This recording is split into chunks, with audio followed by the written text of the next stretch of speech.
What's up, everybody? Gorilla What is Todd up? here. Gorilla Todd coming at you with episode 22 of the Teacher Lounge with my co-host and brother from another mother, Me? Mind Shift, aka Captain Kirk. AK, your friend. What is up, everybody?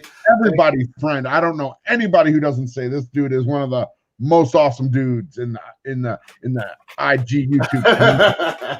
Yes, sir. That is. Thank you. I appreciate that. I needed that. I needed that. Sure boost of confidence. I'm just gonna point a big stain on it. I just saw it. Meh, it's a shirt. Whatever. That's fine. The question is, what were you munching on? You know what? I just put the shirt on. I was in a white T-shirt, so I changed. Okay.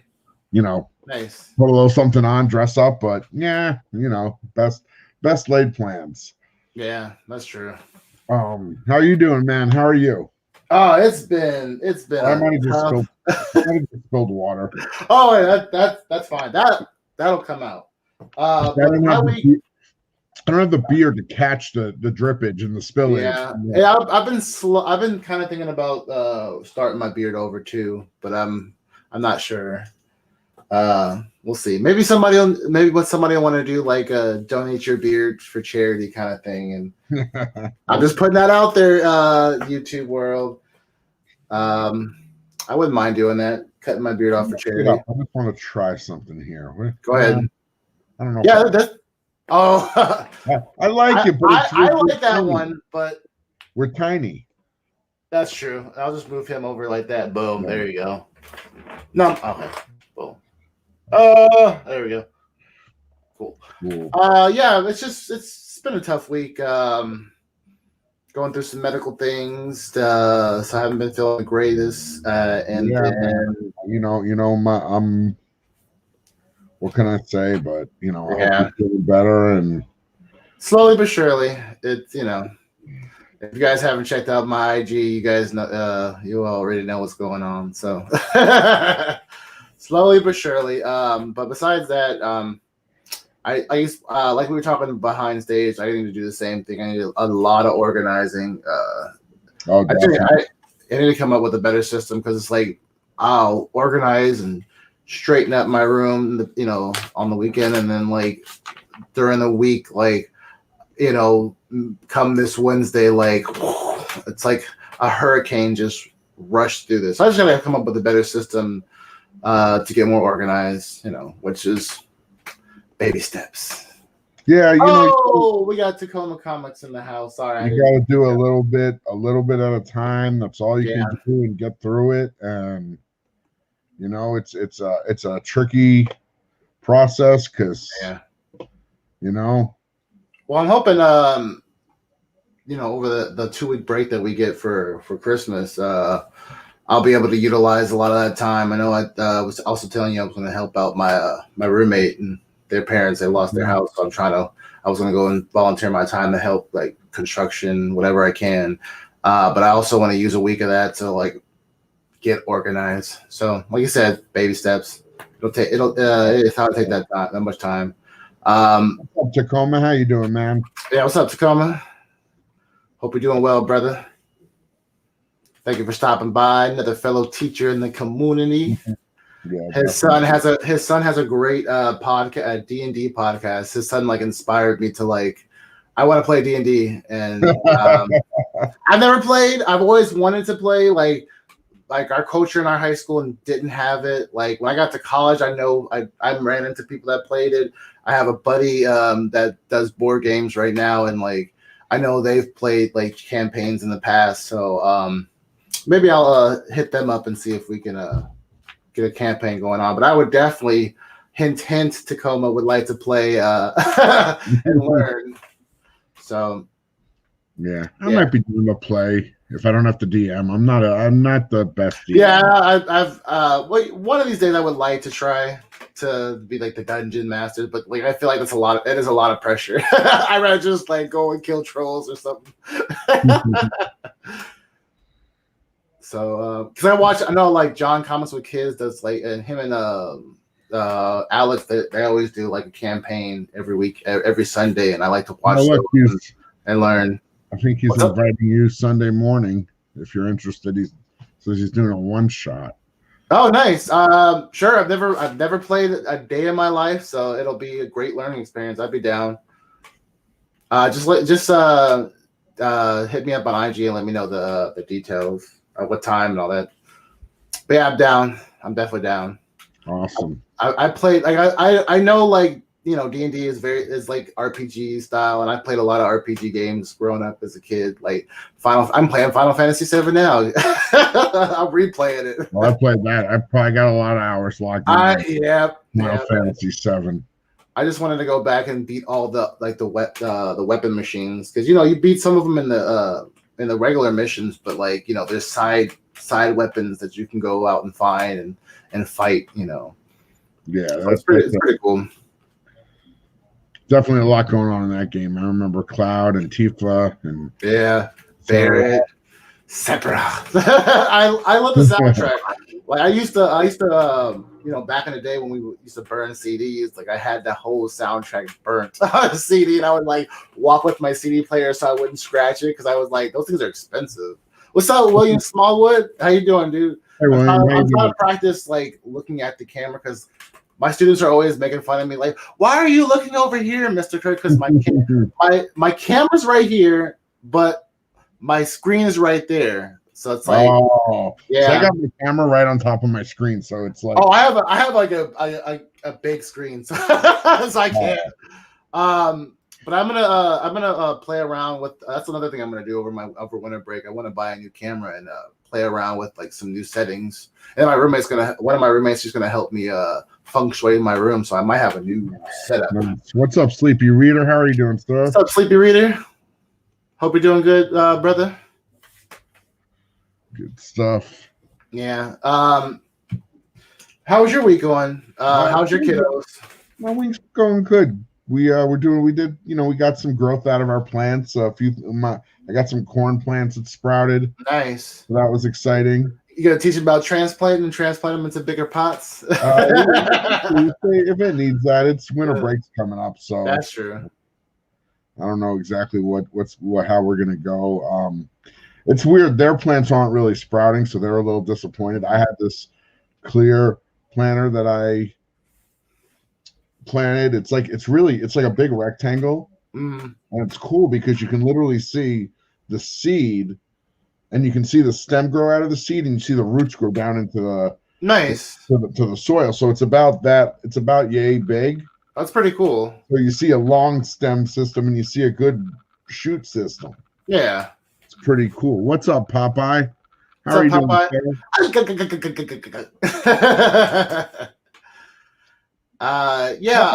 never heard back from you. What's going on? Let me know, man. I want to make it right. If there's anything that needs to be made right with your books,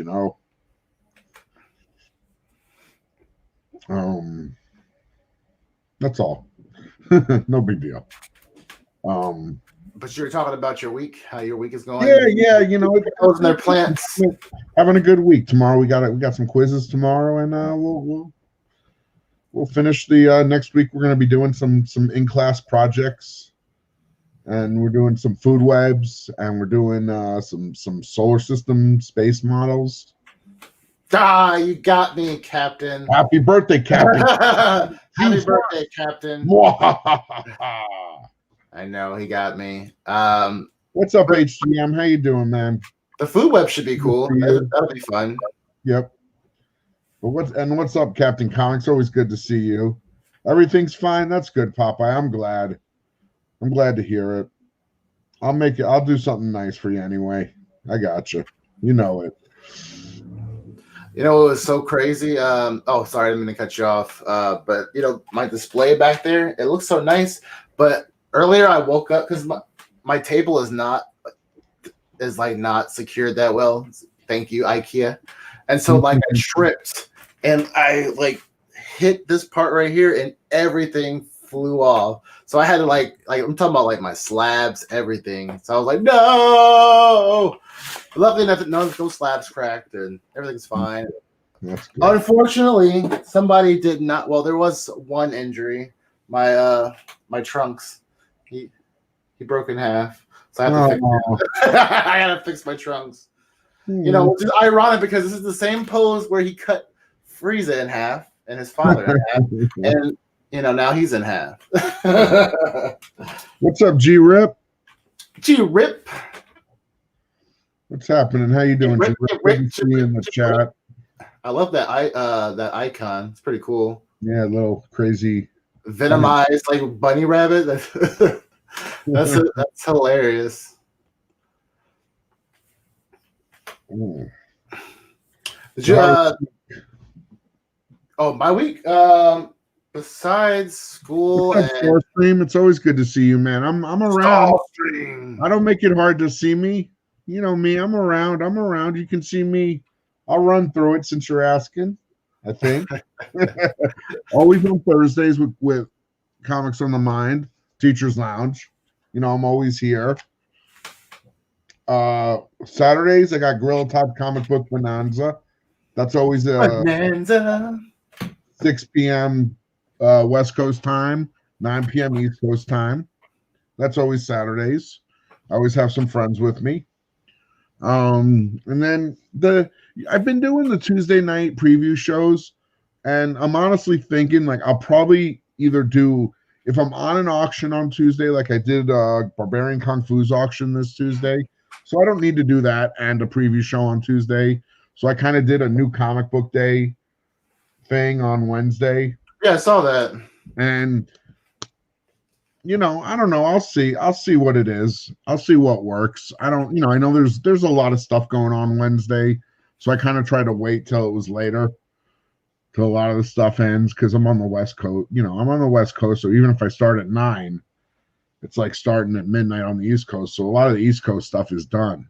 Yeah, unless our East Coast peoples that are like me that stay up late. yeah, you know, you get the night owls, and that's always cool. I'm a night owl myself. Same here. Up to my own devices, to be quite honest.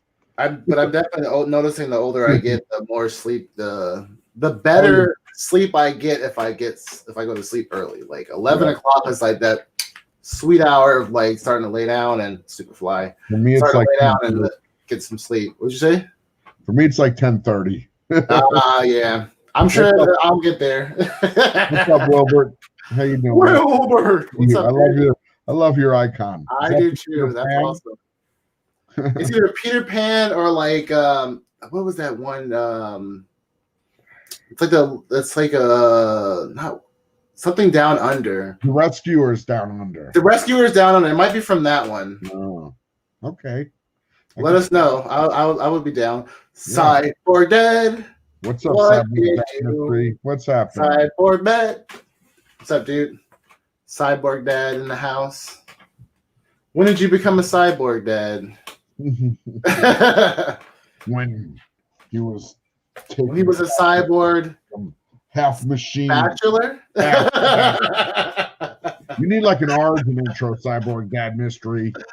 He was once just a dad, but then he was captured, and they experimented, and they made him fell in love with the nurse. Now he is Cyborg Dad. I'm working on the voiceover. I can see the opening. Oh wow. Going on 5 years, spine infusion. Intense. That is. I feel you, man. I got some stuff with my back, but who wants to talk about that? Yeah. Same here. I'm tall too, so it doesn't help. And my gut doesn't help either. What new stuff I got this week? What new stuff? I can do that again. You know, I've done it 3 Recap. Yeah, I mean, I showed off my stuff yesterday too. But I want to show a bunch of books.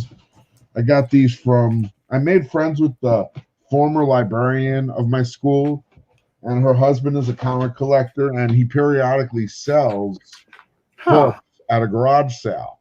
And since they can't do a garage sale right now, you know, they emailed me and said, "Hey, these are the books we're going to be selling. Would you be interested in any?" And I said, "Sure, I'd be interested in, you know, Batman from the list: Batman, Thor, and Spawn. And this is what I got. I got this. Interesting. And these are not like these are books that were read. So they're not destroyed, but they're not in high grade. Like they're not 9.8s. You know. You know me, I'm not looking for no 9.8. I'm looking for these are books to read. Ooh. Slick Joker cover. I think that is nice. That movie, The Mask. Shadow of the. Oh, did you read Batman and Catwoman? I have not read it yet. Oh my gosh, you have to read it. Look at the end, because if you look at the end, they're bringing somebody in the continuity from that movie.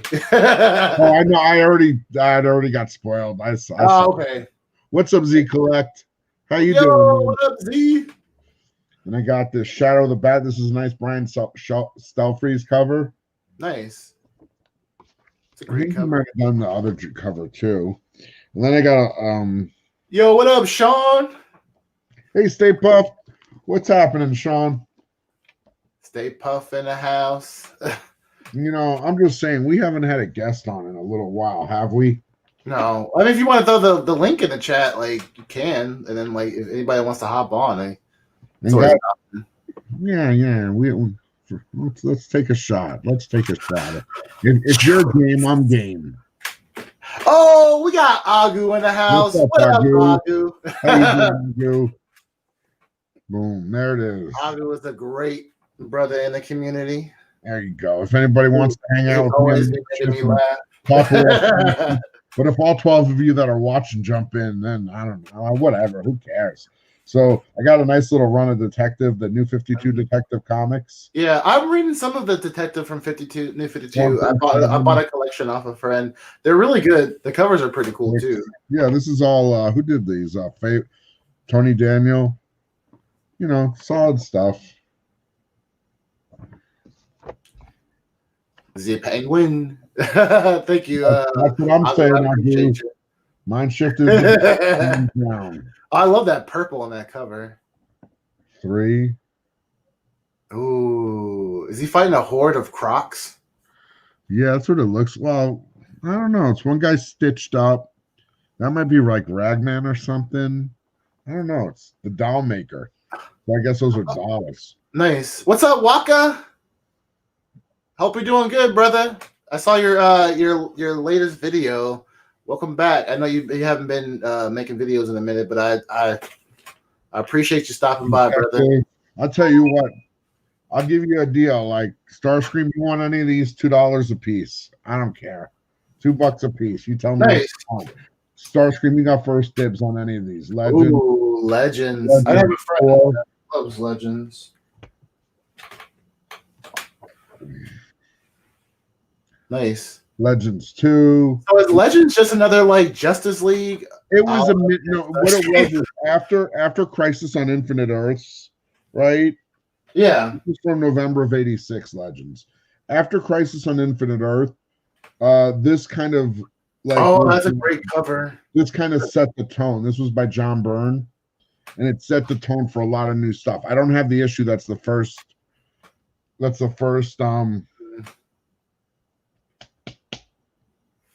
Justice, the first Suicide Squad. That's 3. But you want all the Batman Starscream? You got them. Mighty Thor. Oh, versus Gladiator. That's awesome. Is that from like the 90s or the early 2000s? This is from, I believe, the 2000. This is from 2001. Okay, yeah. It's an Andy Kubert cover. Here's some Jane Foster Thor. Oh, what issue is that? Because I'll buy that. Kevin, you want the Thors? You got them. 5. I have that one, but I don't have that other issue. 4. I have that one. 3. I don't have that issue. I will buy that one off you too. Let me put I love that. I love that run, dude. I think I have up to issue. And you wanted this one? 11. Yeah, that's a beautiful cover. Because that series is a little easier to get than the first series. I have that one. Oh, and then I had another Legends at issue 5. This is a cool Captain Marvel Shazam cover. Oh yeah, that's not. Maybe I'll buy that in trade. I hear really good things about Legends. I'll tell you, when I was a kid, I was traveling with my family from New York back to Florida, and we got stuck at JFK Airport because it got snowed in. And I had a bag of comics, a brown bag of comics that I picked up on the trip. And in that bag, I had Legends #1. I had Justice League #1, the Giffen McGuire. Oh, the 1987 one. Yeah, with, I love that. I love that series. And I had Batman 404. Nice. And then I got a couple of older Batmans, 663, 664, 665. Oh, is that for during Nightfall? Yeah, a couple of the Nightfall issues. Nice. Harry Jones. These are Detective Comics. Yeah, I have some random books from that series. That random Batman. A couple of issues of Spawn. These are actually pretty decent. I mean, they're not perfect. They're still pretty decent. What issues? 106. Nice. Nice to get some low, over 100, under 200 in that range. And that's what I was saying. Yeah, those are like low print, right? The higher you go. I don't know how low. I don't know. Honestly, how low print they are. So, it's like close to the 200s. It's like the print runs lower. You want all the Batman Starscream? Let me know, because I'll tell you how many there are. Whatever it is, I'll do them $2 a piece, man. I think that's a good deal. Even if they have a little wear, they're still, 2, 4, 6, 8, 10, 12. 12 bucks. That would be 24. Call it 20. Call it $20. I feel you, Starscream. I feel the same way. If my bed was actually near like my stack of Dude, don't even boxes. I already know. Like, I'll bag them in boredom Starscream, but I'm gonna put these all in a magazine bag. I'll be afraid to open up one of your closets and just get like engulfed by comic books. Oh! Like this, I'm giving you 2 for free. Yeah, $20. It's like you're buying the table or whatever. So I'm throwing you 2 free books, Starscream. Welcome back. And I think I've mentioned welcome back. Welcome back. I love that show. Classic. And you got it, Starscream. And I will bag and board each book. I won't send them to you like that, unbagged and boarded. That's just how I got them. And they were, still in decent shape. And I got the 2 you want. I'm going to just... Nice, thank you.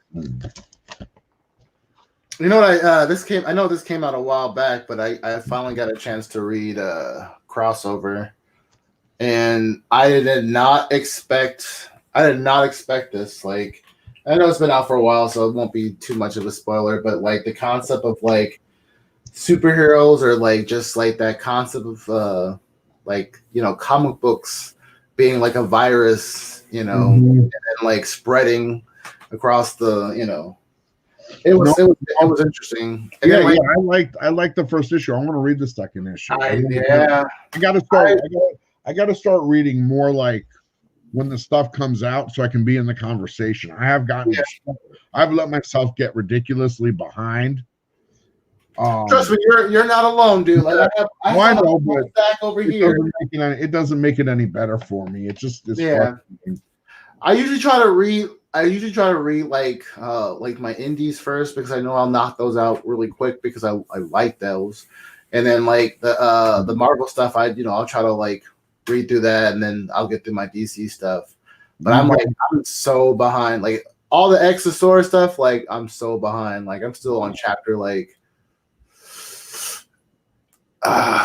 maybe 13. Where is it? I started reading this book. I started reading this thing. Which one? Where am I getting back? Oh, is that Pulp? Yeah. You're telling me about that. Yeah, it's great what I read so far. I mean, I've even got somewhere in here. Yeah, I've even got a bookmark. Oh, Right? nice. But it's been so long, I'm probably just going to start from the beginning and reread the whole thing. But yeah, Starscream, I got you $20. You got it. Thanks, Agu. You know, Agu, I try to hook people up. It's not to me. Yeah, I'm going to make some money over the course of the long haul, you know, but I'm not like, if I make a few bucks here and there, I'm happy. I get out of the books when I got into them, and I move them to other collectors because I got tons of books. I still collect. I still buy books. I'll show you. Here, I showed you this already, Kirk. I might have showed this last time, but yeah, you showed it last night too. You love that book, dude. I do love, dude. You don't on my list, dude. Like I'm this book, signature series. There's Steranko's. I don't need the signature, although that would be great, but I just want that cover because what does it say? What does it say on the bottom? Battle of the what? Exactly, and you know I love me some. So yeah, that's a great cover, dude. Definitely. It's even got like the custom label, which is like the. Oh yeah, I know. Yeah, I remember when CGC started doing that. What's up, Bob? Bob World in the house. Oh, hey, Bob World. It's been a minute. How you doing? Yeah, he does What's up, Ben Compton? Intros for people. I follow him on YouTube. You're welcome, Starscream. You're very welcome. Oh, we got Ben Compton in the house too. We got a lot of great community members in here. Yeah. Thank you everybody for stopping by. I really appreciate that. Yeah, it's hard once you slip, but I'll get back on it. Yeah. I really enjoy what I read so far, and it threw me for a loop because I was expecting a Western, and it's not exactly what it is. Which one? What's up, Ben? Pulp, you mean? Yeah. Well, yeah. People keep. Yeah, I got Max Comics in the house too. What's up, Max? Thank you for joining us, Tony. What is up, Tony?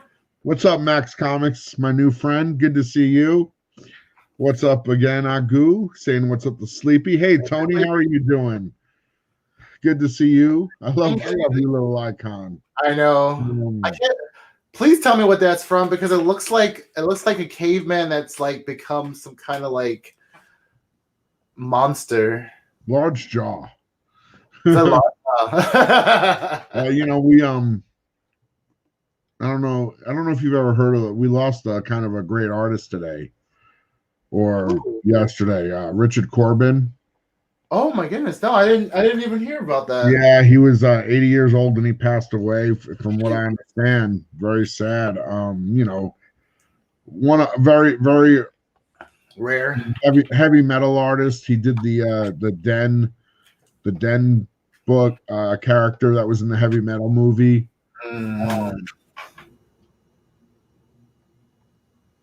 Gotcha. Yeah, I saw you sub. Thank you so much, Agu. Hey, better late than never. I'm not going to complain. I appreciate the sub. I appreciate every single sub. And it's funny because I always think that I'm subbed up to a lot of people because look, I'm telling you, I watch my subs. I'll watch my subs and I'll see like go up 3 subs and then I'm down 4 subs and then I'm up 5 subs and then I'm down 2 subs. It's weird. But whatever, it is what it is. It's same here. I try. That's why I try not to watch the analytics too much because I personally get obsessed with it. But So I'm just appreciative to be able to like communicate and hang out with people and chit chat and do what I do best, which is talking and not shutting up. Yeah, Goose saying he was at 225 yesterday. Today 216. Yeah, it's so crazy, dude. Dude, it's the way YouTube works. I don't know why. I don't barely ever unsub anybody. I don't even know. Honestly, I don't remember who I'm sub to and if I'm not. It's like definitely not on Instagram. Yeah, I've unsubbed to one person, but I won't name names. And keep it at that. There's no reason to name names. There's no reason to spread bad mojo. Exactly. We all about that positivity. No, I'm pretty sure I But I will make sure I'm subbed to everybody in the chat. Honestly, I got to go through and make sure. I mean, I sub almost everyone. Yeah, so. I'm pretty sure I'm subbed up to everybody. Yeah, I'm an aggressive subber. I like subbing to people. Well, that's what I was gonna say earlier. I like the fact that I used to like how YouTube had it, where it was like you could just like sub up people with just by clicking on their their name in the chat, but you can't do that. No, but even before I was able to do that. Like I don't mind like highlighting. Yeah, I copy and paste the name. Yeah, exactly. I just have another tab. I copy it. I paste it into the search, and boom. Yeah, same here. Sometimes it's like if it's a general name, it's hard to find. Come on, Tony. Why would he not want to mention me? Of course, he's subbed to me. Come on, he was one of my earliest subs. Oh, hey, Tony. That's the sound of my heart breaking. You hear that little crack? I know you're playing, Tony. I hope. I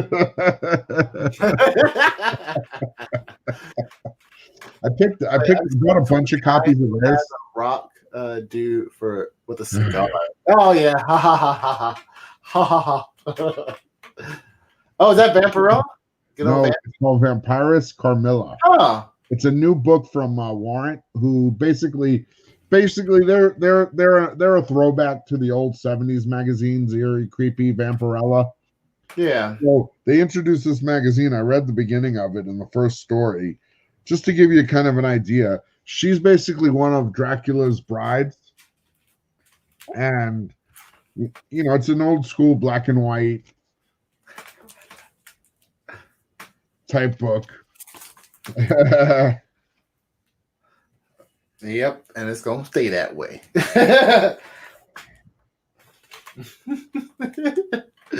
Yeah. You got one for me, Max. Exactly. Oh, nice. And you just let me know what other books you wanted. We were talking about black and white too. Max, let me know if you want me to pick up a King in Black or a Venom. I have Venoms, but if you want a King in Black, just tell me which cover you want, and I'll try to find it. Oh, I know my buddy at his shop has them. That I made sure I read right when I got home, and holy crap, that was great. But yeah, she's one of Dracula's brides, and what happens is she gets Van Helsing does her in. She goes down to hell. Then she's having a conversation with the devil, who kind of looked like David Niven, an old actor to me. Maybe Vincent Price. Maybe Vincent Price with like horns and a tail. And he's basically listen, these guys over here are driving me crazy. I'm not going to say who the guys are. That's you got to buy the book and have that laugh fresh when you read it. But these guys are driving me crazy. If you take them back to Earth, I will give you a body back, and you just have to read them stories and keep them occupied. What? And the devil says, or I'll just turn you back to dust. And she's like, that's not much of an offer, of an option. I'll take it. Max, it'll probably be cover price. I'm not gonna charge you more than I whatever. I mean, yeah, it's probably gonna be cover price. If my buddy has it at his shop, I can get it to you for cover. Somewhere else, I may ask for $1 above cover, but that's probably the max it would be. I see the hearts in your eyes. Excitement. I think those are hearts, or maybe they're stars. I don't know. I can't see it from. You can probably see it, but I can't see it from where I'm at. Stars in your eyes. That makes more sense. Stars in your eyes. You're excited. Good. So, oh man. I totally lost my train of thought. Okay, so yeah. She says, okay, I'll take the deal. So she gets her body back. And what it does is it sets up the framework for her to be telling stories in the magazine. So she'll introduce the story and she'll have her little blurb at the end. And she's just the connective tissue between the different stories. Gotcha. Interesting. Where did you pick it up at? From one of your shops? Oh no, I ordered like 40 copies from the publisher. Oh, nice. I just dove in. You'll be hearing me talk about Vampirus Carmilla for the next. I read the first story. It was pretty good. It's Todd. I'm started reading the second one. These stories. Look, I don't expect like the deepest stories, but like the next one I'm gonna read is this one, and the art's pretty cool. They have what I like is there's different styles. Like this one is kind of like that, and then the next one, that's a short one.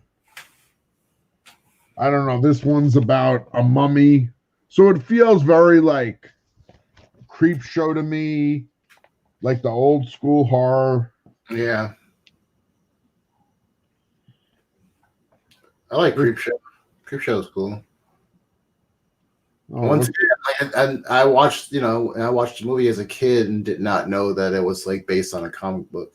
So that was really fun to learn.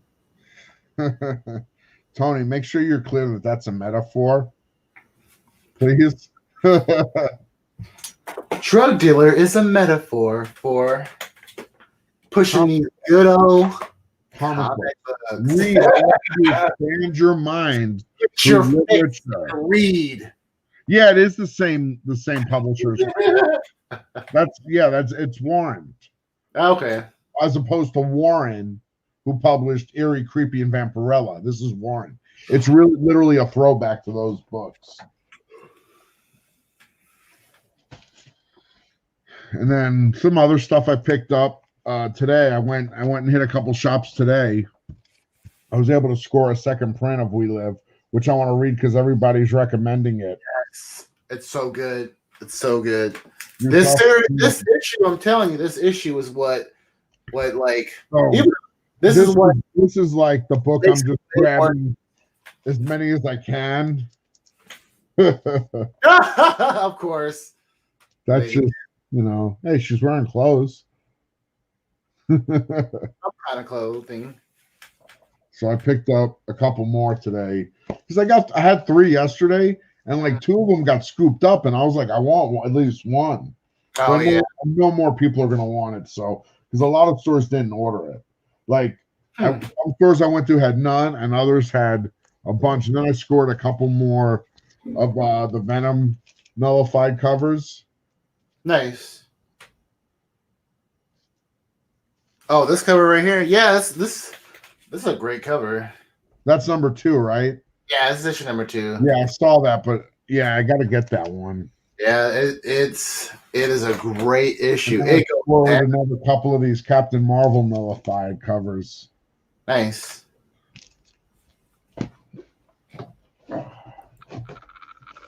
And then I have another box somewhere of stuff I picked up. You might see some of the same books. Oh. Yeah. All right. Oh, it's animation. What is up, young lady? I hope you are doing well. I have a guilty pleasure, and it is called Power Rangers. A lot of fans in the community of the Power Rangers didn't really like this series. But I picked it up, and I dug it. I like this new mysterious animation. This new mysterious Green Ranger that they have. Kind of wondering who that's going to be. Both these stories kind of like tie into each other. So I haven't read any past Power Rangers besides like the Ninja Turtles. You can't have Mighty Morphin without Power Rangers, and you can't have Power Rangers without Mighty Morphin. Exactly. Here's an issue I need to read like tonight. Strange Academy. This has been a fire series. I haven't even seen it, Lem. I haven't even seen that one, but if you wanna hit me up on IG, Lem, and show it to me, I might be. I'd love to take a look. or I can go to Scorpion and see if they still have it up on their site. Just let me know. Do I know how many nullified covers come out next week? I'm not sure, Tony. Usually what I do, Tony, I just go to Bueller Comics. Bueller Comics always puts out like a video of like all the books and the variants that are coming out. So just go over there and check out his video, and it'll help you out. That's usually what I do. That'll let me know like if I want to get any variant. I usually don't. I usually just get the regular covers, but I'll tell you guys what I honestly do is I order them on the FOCs. So that's when I look, and that's about 3 weeks out. So gotcha. I compile my order. I give it to my buddy. That's smart. One of these days, I'm going to do a stream from his shop, and that'll be fun. That'll be really cool. Maybe do an auction from my buddy's shop. It's called my buddy John. It's called Stunt Dog Comics. We were talking about it. We're talking about doing some stuff together, so I'm excited. I think I'm going to have some cool stuff coming up eventually. That's awesome, dude.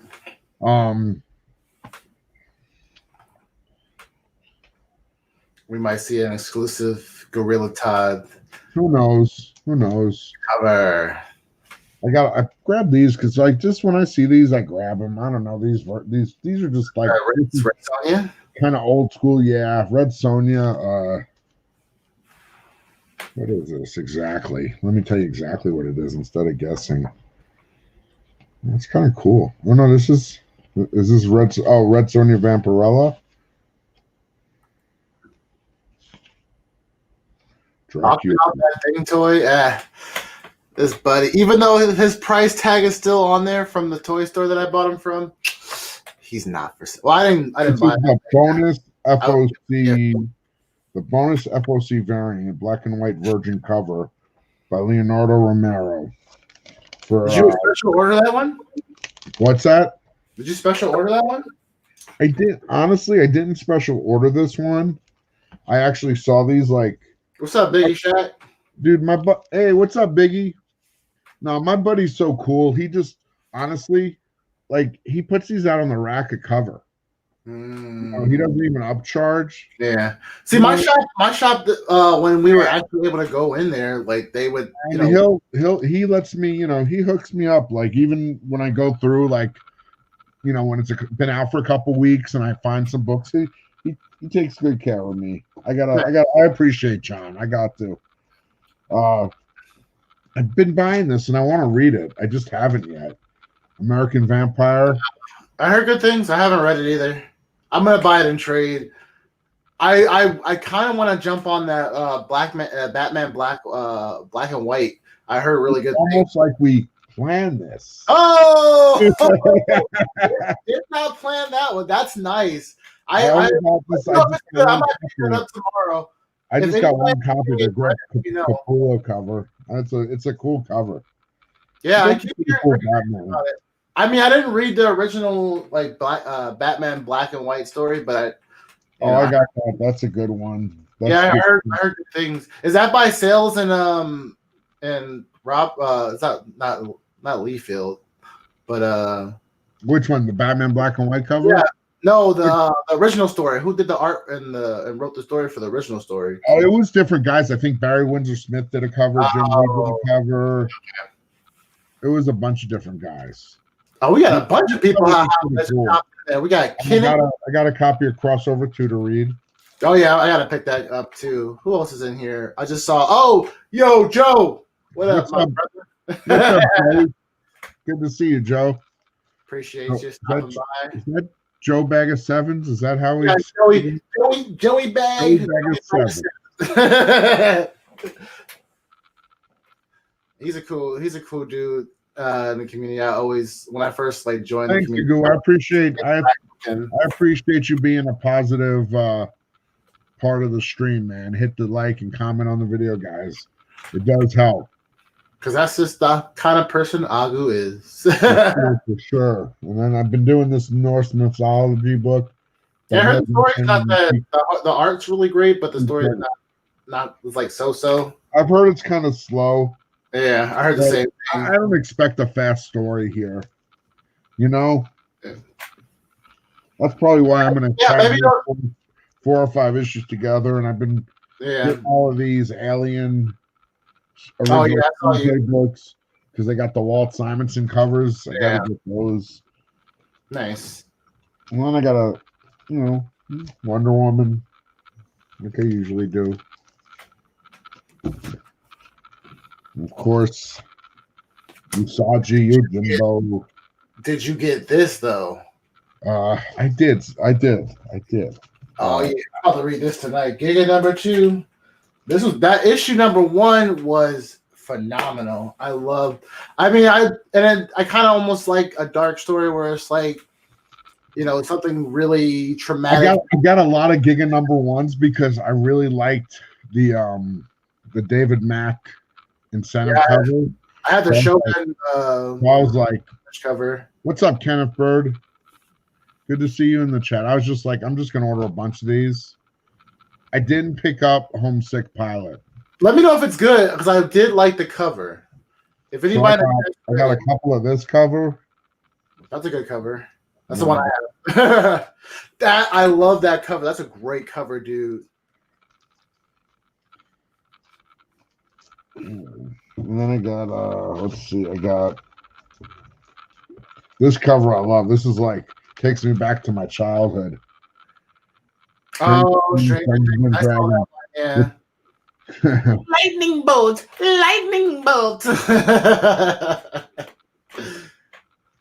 That's a great cover. That's it almost looks like one of those monsters from the Doom game. What is this monster called? Is it a Beyonder? No, or is that what am I?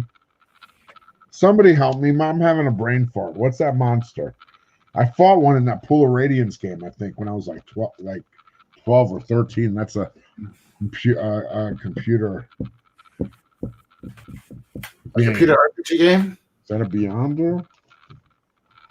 Maybe it is. I don't know. It's like something from Final Fantasy, honestly. I don't know how that got in there. That's an older one. And then I got some Venoms. Yeah, that's the one I got. Got that one. I already showed you the Venom. I got this book that I'm excited about. Which one? Comic Book History of Animation. Nice. I like history of like comics and art and stuff. So yeah, no wonder you and Josh get along because Josh loves the same thing. Look at this cool sketchy. That's hilarious. And I'm a big doodler, so I love anything that looks like it was sketched in a notebook. You know me and doodling. Strange Academy, that's one cover. I guess the 8 cover. You probably didn't write that. Yeah, I knew it. I'm getting the Art Adams cover. Yeah, I want to get them all. The Domaru character one, that's the one that's hard to come by. All the other ones, I can easily get it off eBay, but that Domaru one that's the one that's like, I could have got it too. I could have picked it up, and I was just like, no, I'm gonna get the regular one. No, he looks hungry. Doesn't he look precious? Oh yeah, nice Max Comics. Maybe I'll pick that up tomorrow. Because I need to go pick up a crossover number 2. Okay.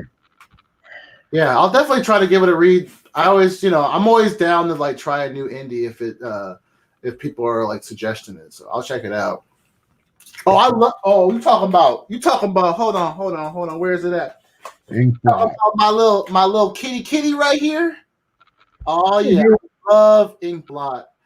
This has been it's like an anthology where the kitty is like the main character basically. It's so good, and this interdimensional, multi-dimensional kitty is just like jumping from different realities. Basically, it's so awesome. I gotta read that. I got the Sumerian. Yes. Did you read the first series that they came out with the serpent princess or whatever her name was? No, I have some of the issues though. I got to figure out if I have. It's a really good series. I really want homage to Wolverine #1, the ongoing series. Nice. And then I got the, I like some of Peach's stuff. I'm not gonna pretend I don't. I just No, yeah, it's always hit or miss with her. Some of her stuff. I like that cover. I saw that with the trade and I was like, meh. And then I saw this and I was like, I like it as a virgin. I don't know. Maybe it's just the snow falling. But it's so awesome that you can go inside your shop. I picked this up for ME Comics. I actually have to put a sticky on it. This is a copy of the Union. Oh, X-Men book, right? It looks like it's like Union Jack and yeah, it's all like the British characters, right? British characters, yeah. I wonder if they're gonna have one of the shops I go to have the 1 in 25 and the 1 in 50, so I can get that if they still have it. If anybody wanted it, I mean that's what I'm saying. Like a lot of times, I just have access to a lot of shops. No, I got mine for like, what did I pay for this? Maybe $6. I don't have any Peach Momoko covers. I mean, I think I paid like $8 for the sketch cover for that. Oh, the sketch cover. The sketch cover is more expensive, I think, but that one was like $8. What's up? What's happening, Barbarian? My good to see you, man. I can't wait until I can. I definitely picked up this nullified Black Panther. I think it's Black Panther. It is. That's who I thought it was, but yeah, I have a regular color. Shout out to the G-Man. I got that one too. And I got the regular cover just because I thought this was a cool cover for Captain Marvel 24. No, I haven't been reading that series. I might read it on Marvel Universe or. And here's the Guardians of the Galaxy. Dude, I have that one. Not that one, but I have. This is a really good cover. Yeah, it is really cool. So you kind of like get to see what happened as Noel. I believe as Noel is like going to Earth. You got Spidey nullified. I wanted to jump on Spider-Man, and I did for a little while, but like there was too many like point something, like so many like side stories going on. I appreciate that, Max. Listen, Max, you need anything, let me know, and I will be glad to help you out. And I'll get you whatever I can at cover price. I mean, we're all friends. I don't like I'm not really like, it's not my business. It's my hobby. And I like, honestly, I like trading almost more than I do selling. I do sell a lot. That would be so cool to have like a little, instead of an auction, to have like a trade session. I've thought about that. How could I do that on YouTube? Because you'd almost have to have a Zoom and say, hey, we want a breakout room with so-and-so.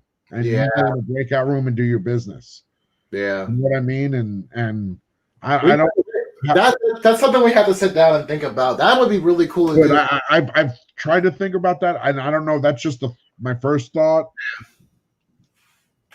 Yeah, no, I totally agree. That's like something that's. Yeah, here's my regular cover, my Phoenix cover. I'm like 2 issues behind. I think I need to read 37. And this book I picked up for my buddy Rico, who's been coming to the auctions. He texted me. He was looking for this Fortnite. Oh, the Fortnite one, of course. That's for Rico, so I'm gonna put his name on it. Rico's awesome. He was one of my students like there you go. A decade ago. And then he told me on my stream the other day, he's like, I want to see your reaction when I tell you this. And he's like, I'm having a kid. Oh, and how I have to watch that to see your reaction. I'm like, well, on the one hand, I'm nothing but excited for you. That's awesome. On the other hand, damn, I feel old as hell.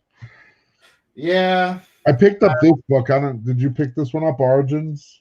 This isn't. No, is it good? I haven't read it yet. It's from Boom, but like I looked at this cover and I was like, I like that cover. Maybe. And then I'm like, those spiders are kind of cool. Yeah, I definitely like the little spider. And you see the people up in the woods over there, and I was like, you know what? I'll grab it. I'm like, well, if I'm going to get this variant, I want to get the regular book to read. Yeah. Have you? Has anybody in the chat read it? Let me know if it's good. I already have a bunch of books. This cover is awesome. Oh, Red Sonja. Arthur Sedan. After a great battle.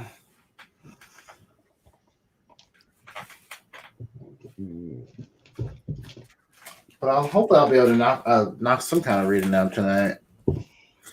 Here's a Conan. I'm able to score 3 more of these Virgin covers. What's that? Beautiful Vampirella. Oh, stuck in a spider web.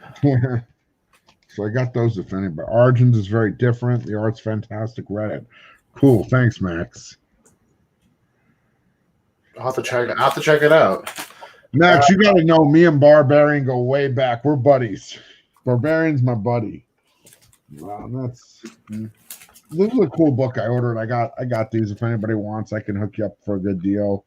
It's Thor 8. It's a store variant. Surfer and Thor. You know, they got a pedigree going back. I got those. And then I ordered these. I was surprised to find. I was happy to find them. It's Thor number 2. It's a 6th printing. Pretty cool. It's like a gray tone. Oh, Doctor Strange. This is the one that has the Oh yeah, Justice League. For this one, Tony. Bro, for you, I'll do this one. Tony, I'll do you for cover on this. I got you. I think it's going for a little more, but I got you.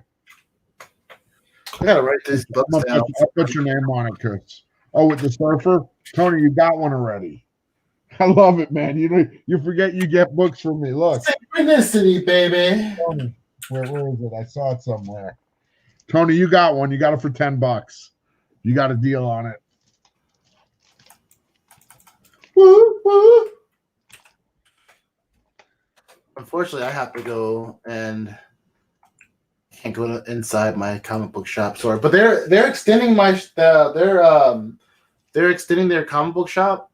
So after the construction, I think they're gonna do like a grand opening of like these 2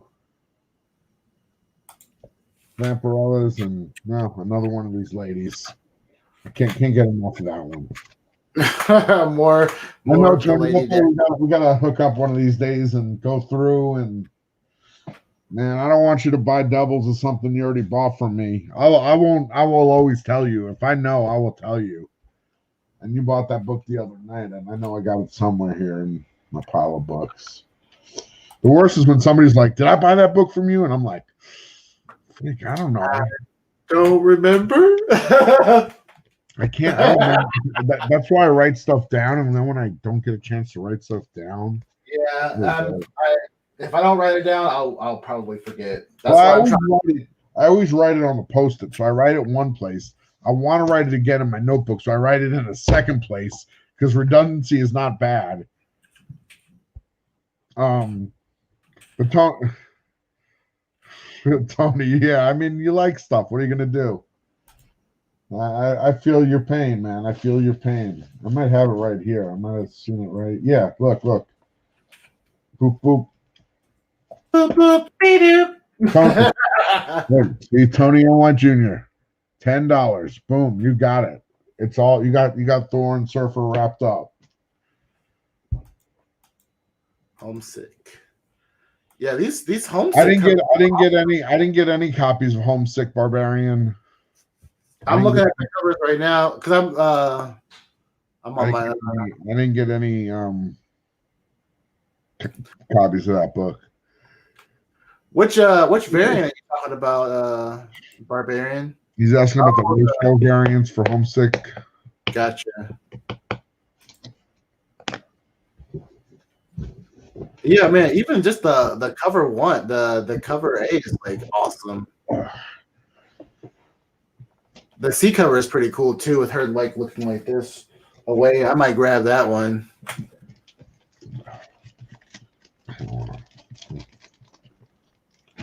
Yeah, I think I'm gonna grab that one. Nice. Barb is hyped about it. Nice. I'm gonna try to get hyped about it too. I think I'm gonna grab the variant version of it, or the cover C. Didn't Ninja have any Barb? Yeah, I like the story. Okay, so there we go. We got 2 people saying that the story is good, so I'm gonna go ahead and grab and pick it up tomorrow. Then I gotta get there was one other book that you guys were suggesting. So many great books.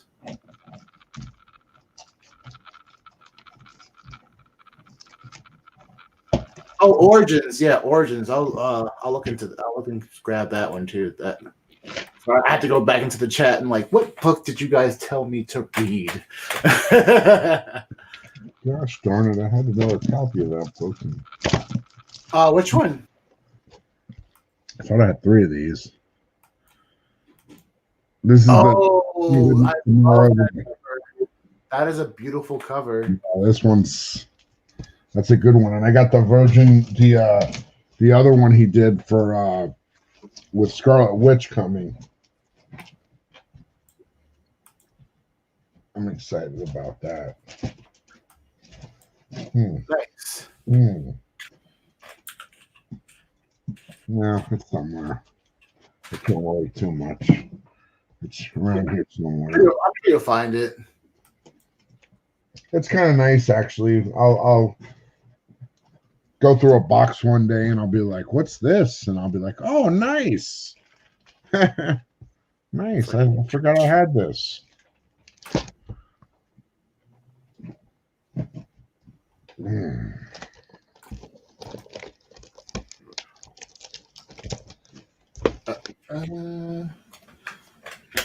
All right, I am adding Origins to my list next.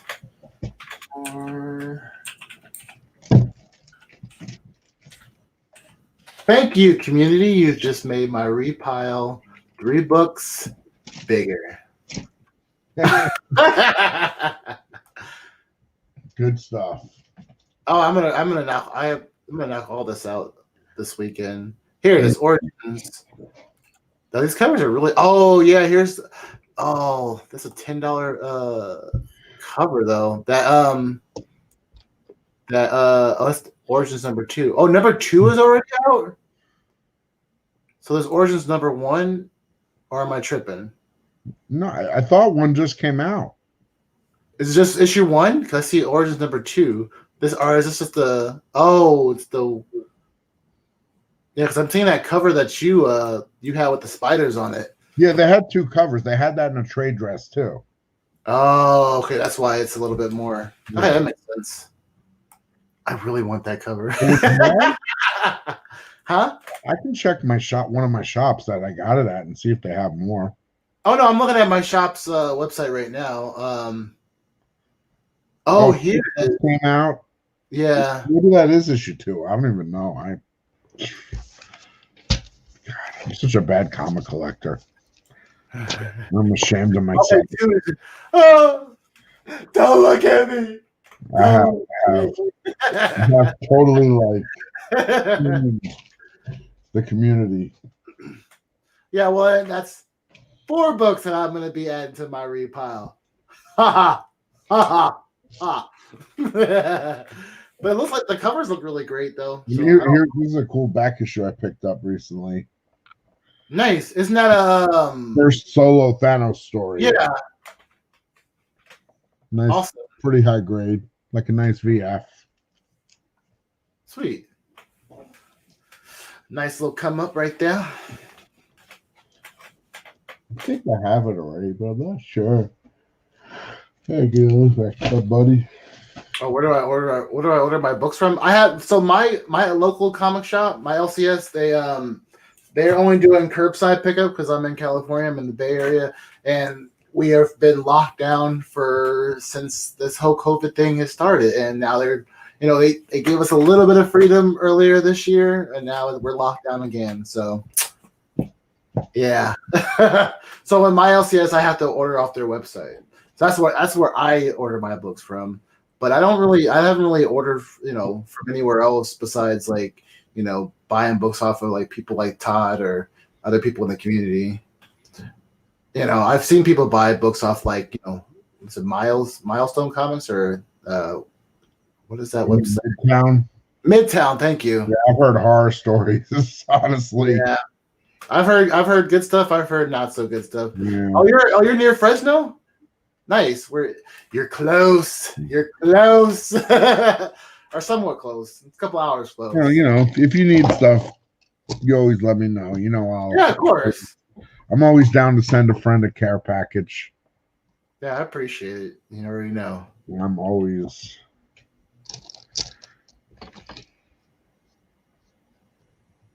You owe my other mother a thank you.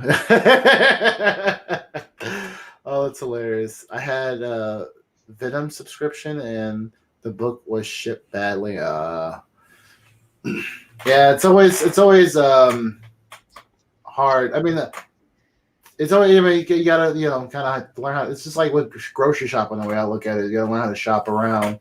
I know. I think Discovery Bay Comics. I think he still orders like all his whole pull list comes from a comic book shop out in Austin. I think. But he just orders his books offline. The only problem is like you may not get your books on Wednesday. You might have to wait another week before you get your actual week, your actual new books. So that's the only thing I don't like about like ordering like my actual pull books off online, from off online. Unless I'm buying like you said, like an incentive cover or like some kind of like exclusive like variant, which I don't do. It's Yeah, I order stuff online and buy stuff in shops and buy stuff at shows and buy stuff at garage sales and antique stores and pretty much any. I've even bought comics in my life. I have bought comics at a perfume store. What made me go into a perfume store? I don't know if they had a sign that they had comics, but I remembered it was called Perfumania. Perfumania. And I found a bunch of Valiants back in the 90s in that place. Good stuff. Well, funny, we dropped the link in the chat and nobody wanted to join us. Oh well, it's okay. They just want to hear us ramble on. That's all. That's cool with me. Oh, it's just a random box of junk. Yeah, I gotta clean up a random box of junk when I get off of here and wash the dishes. The dishes.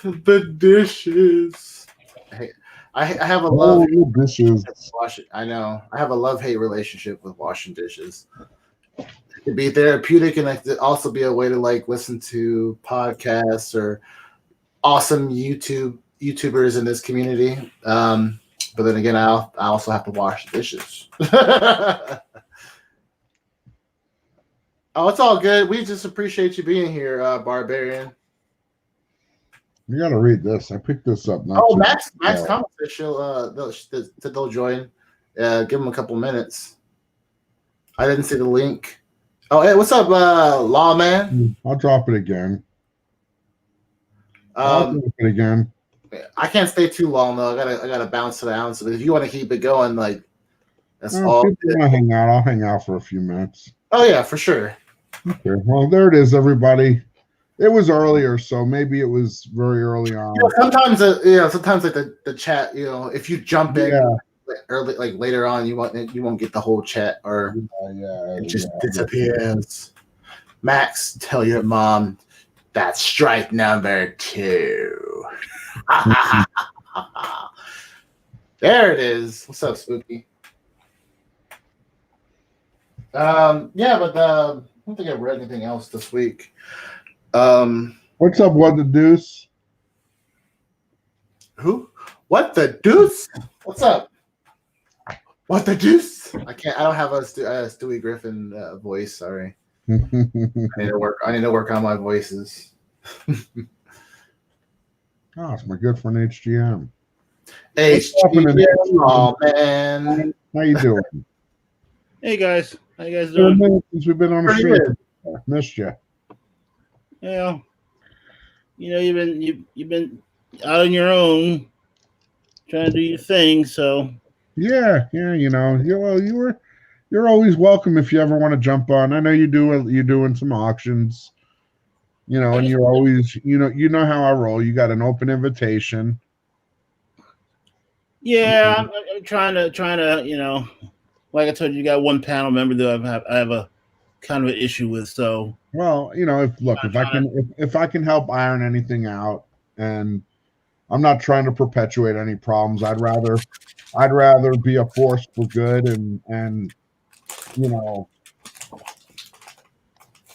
yeah, I think given some time, it'll work itself out. So I don't know the particulars, but you know how I am. I like to see everybody get along. Same here. Yeah, we all want to sit around and sing kumbaya, but every once in a while something happens, and Trust me, I know that. Yes, indeed. So I recognize the thing. What's the animal on the other side? Oh, Yoshi from Super Mario. Just a blue Yoshi.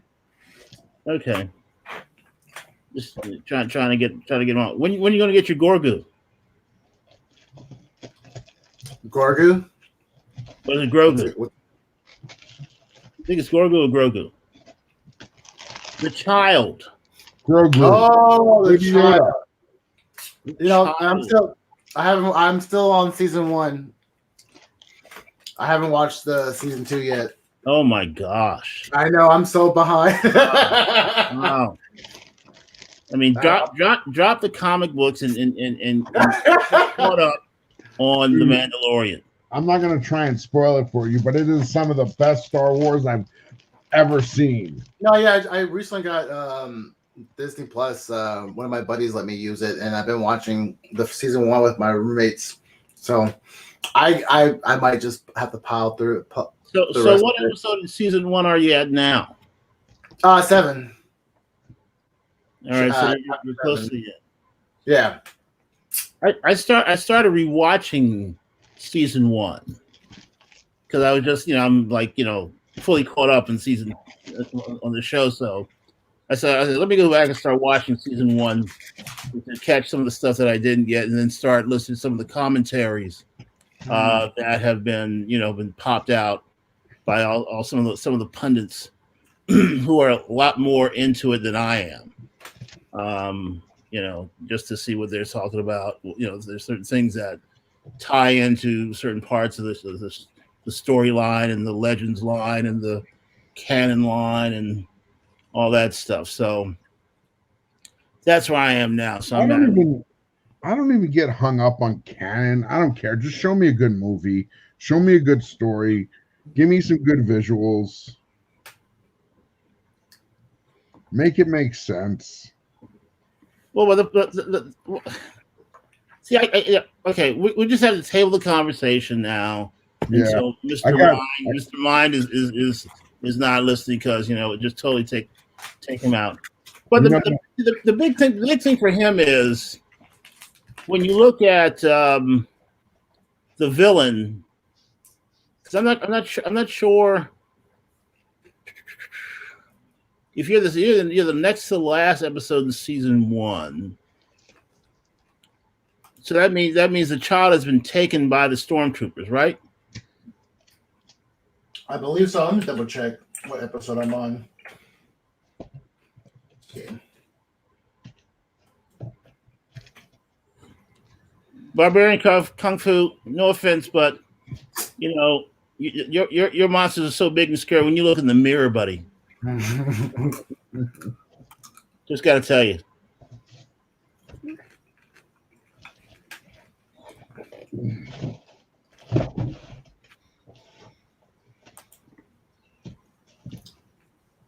But yeah, I'm really enjoying Mandalorian. I mean, it's surprisingly much better than I thought it would be. So I mean, I'm looking forward to I don't know if I'm still be. I mean, I'll probably still be up in 2 hours when this episode pops on. So, I'll probably watch it, tonight before I go to bed. Because apparently there's only 2 episodes left for this season, and then Oh wow. we have to wait for season 3. But then hopefully, WandaVision will be dropping soon, and they'll keep feeding us some good stuff.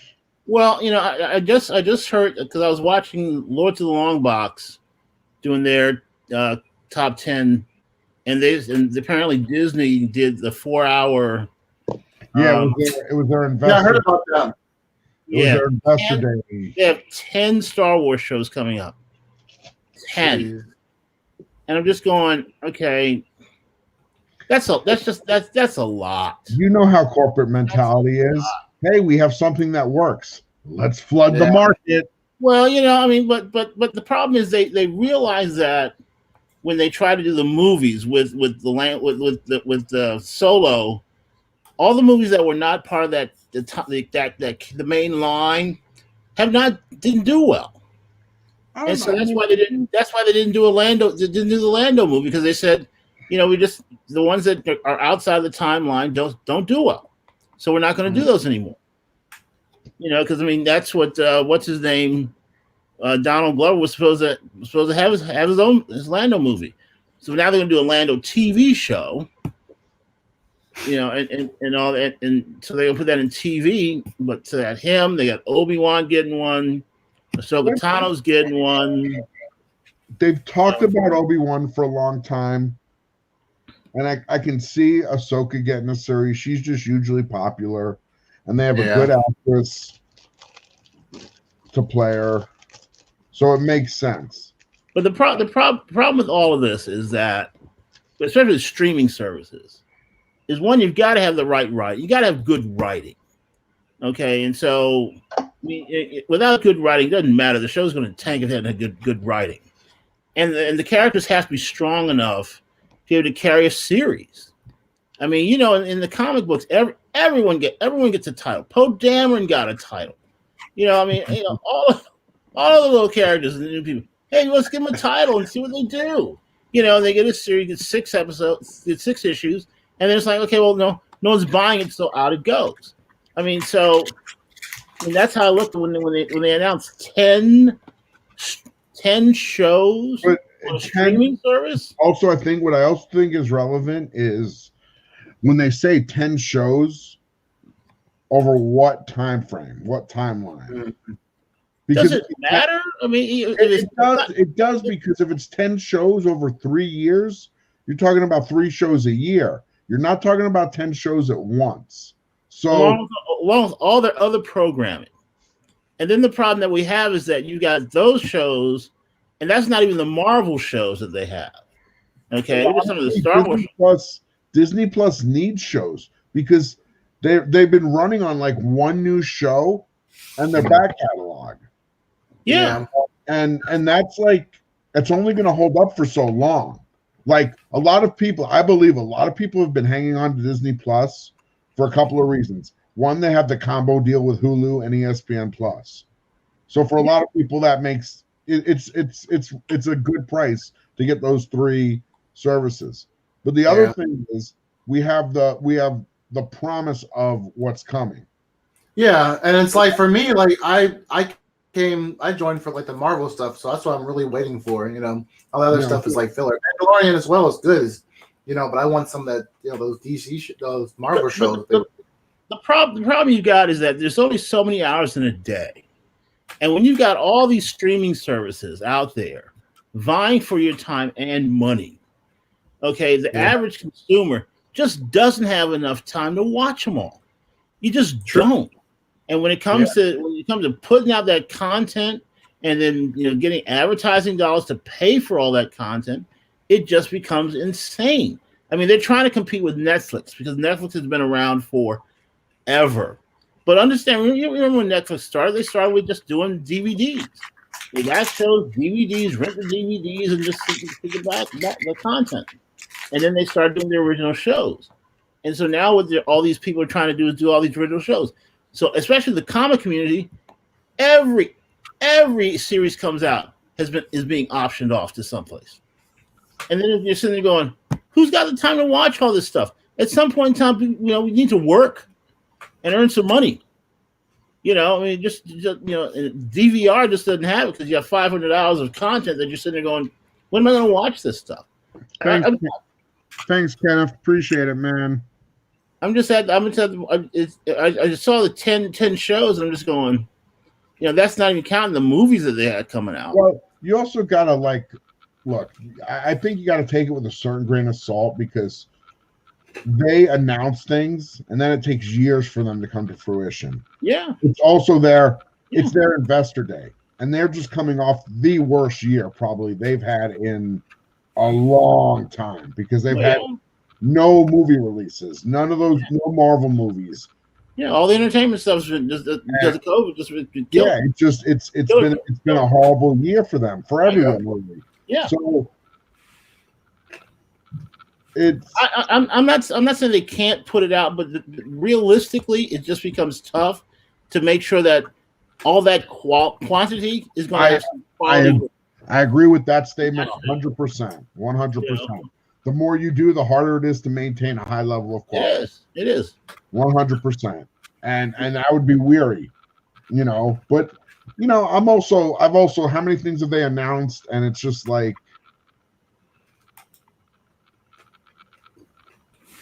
they announced stuff and it's just we're still waiting. Like they announced a Blade movie or a Blade show or a Blade something with an actor, and then we haven't heard anything for how long? Yeah, that's it's going to take a couple years to do all the production and all the shooting and all the filming and all that stuff, and then the anticipation of putting that out. I mean, So they're announcing things. There's a certain agenda they have. They're announcing things to their investors to promote because they want to promote confidence and optimism, and they want their investors to be satisfied. So, they're going to put and people are hungry, I think, for content right now. I mean, I don't think there's been a time where people have more time to watch TV. Yeah. And I mean, as far as I think there being too much content, well, that's why that comes down to how we spend our dollars. No, I don't think I don't subscribe to every service. I don't feel the need. I personally don't watch that much TV. There's some things I want to watch, and there's a couple of shows that Netflix does that I'll want to watch them when they come out, but I'm not going to subscribe to Netflix all year for one show that comes out once every 2 years. Well, unfortunately, I am kind of the opposite. Like, I subscribe to HBO for Game of Thrones. Game of Thrones has been off the air now for a long time. A year and a half. Yeah.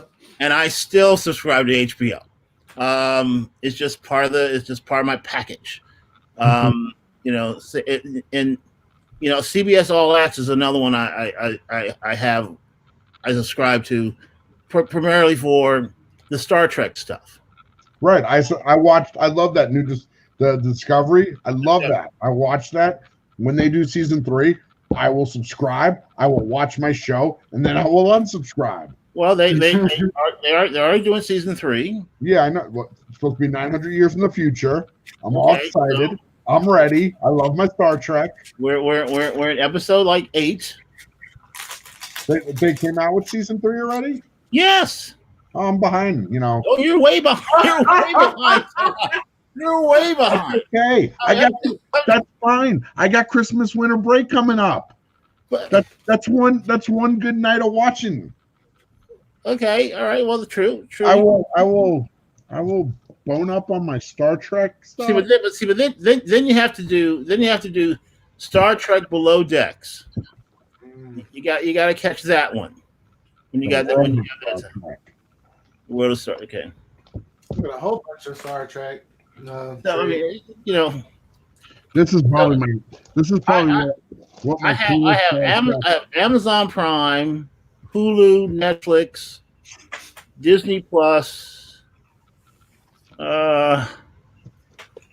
CBS All Access, and I think that's all. Those are the only streaming services I have. Enough, but and plus the regular cable stuff that hooks up to all that.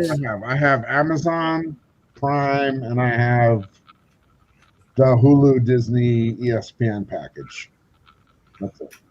I got Hulu, and Netflix, Disney Plus, and I share.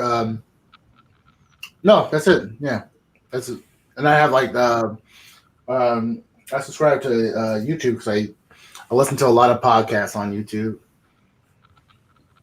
Okay, Barbarian, I understand Han Solo may be dreamy to you. Don't know how much you want to put that out to the world, but hey. Why not? If you like, I got to ask you: is it the Harrison Ford Han Solo, or the guy from the new movie Han Solo? The Solo. Trying to figure out which one. Barbarian can love who he loves. He can see. Whoever he wants is dreamy. It's whatever floats your boat. Whatever gets that beard curled up. Knock yourself out. I just want to know which one we're talking about. That's all I'm trying to figure out. So once he has, I will have time, Spooky. I got another week, a Friday and a week, and I'm good. And I have time. I know. One more week. Mine. You got to catch up on Mandalorian. I will. I mean, for a guy who you never really see his face ever, that's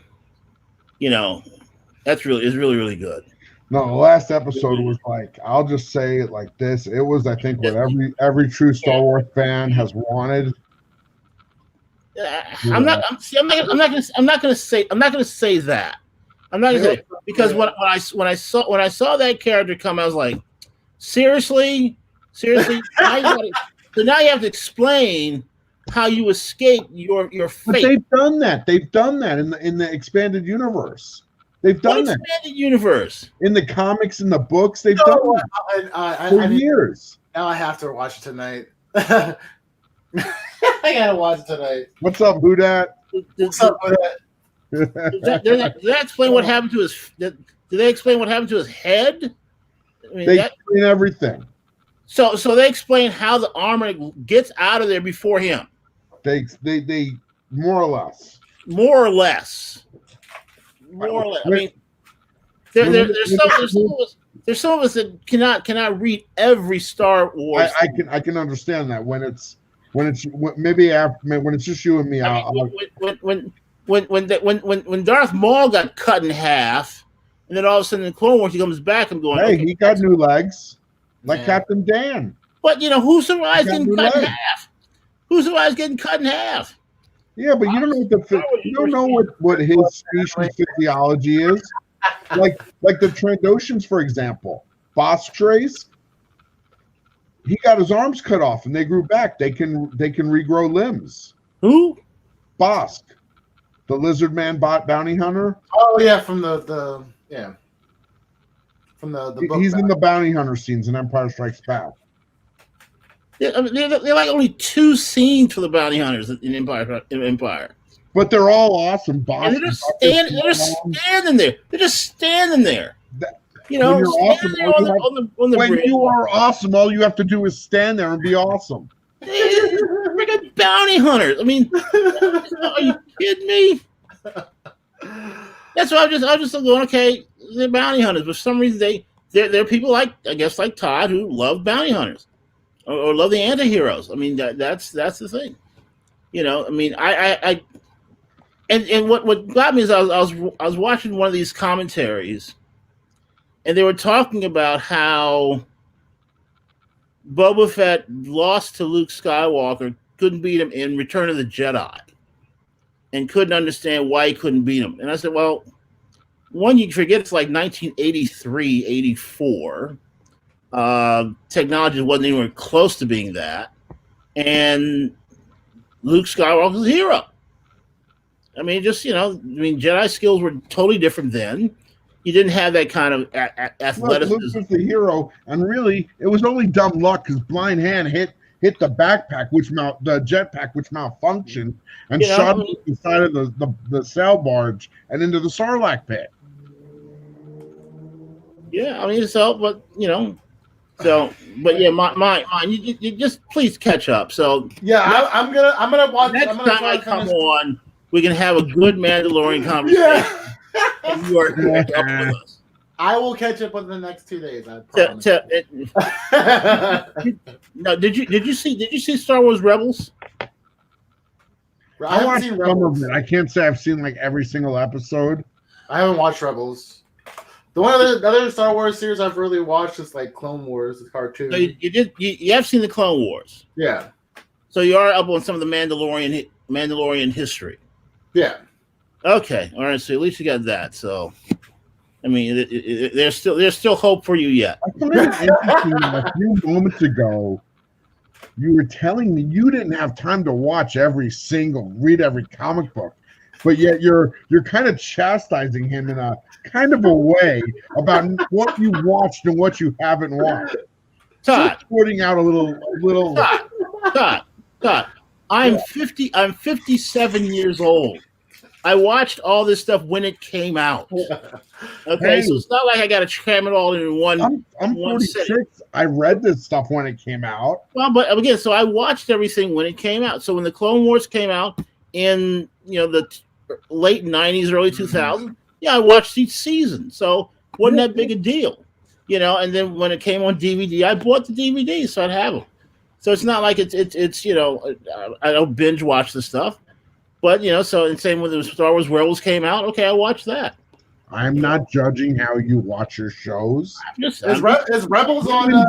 You should enjoy them however you enjoy them. Rebels is on Disney Plus. Okay, I had to go back. Good to see you again. I had to go back and watch the season. Who that says he's excited about Ironheart, Doctor Strange movie? Yes, I am. And Miss Marvel. Good stuff. Oh, who that? Well, who I just watched who that's unboxing of his CGC. He got a CGC. Who that? I messaged you on IG earlier today. I don't know if you got a chance to look. Oh, maybe you did. I got 3 messages. I'm such a. But fellas, I have to actually head out because I have to. All right. So you can't call him Baby Yoda because he's not a Baby Yoda. Sure. He's so. But just watch it. So the next week, it's not that long. It's quick and easy. Watch it, catch up. I think you'll be pleasantly surprised. Nice. Well, next time you come on next week, and I'll definitely we'll have a discussion because I gotta catch up because I already guessed who you guys are talking about, the reveal from the last episode. So I'm like, I gotta watch it now. Yeah, you do. Yeah, you do. Because I mean, that surprised me. That one surprised me. And I was like, what the heck? Okay. Yeah, I saw you sent me a message. HGM. Yeah, I think I mean, I'm 4 days late, but whatever. I'm not worried about it like that. We'll figure it all out. It's not that big a deal. We'll figure it all out. Yeah. At no point did I want you to think I was stressing on you or like. Oh, I understand that. We'll let's say it's not a big deal. We'll get it all taken care of. Okay, who dat? Sounds good, man. All right, gentlemen. I gotta bounce to that. All right, all right, you guys. Peace out, you guys. I'll talk to you guys later. Take care, man. I'll catch up with you. All right, everybody in the chat. Peace out.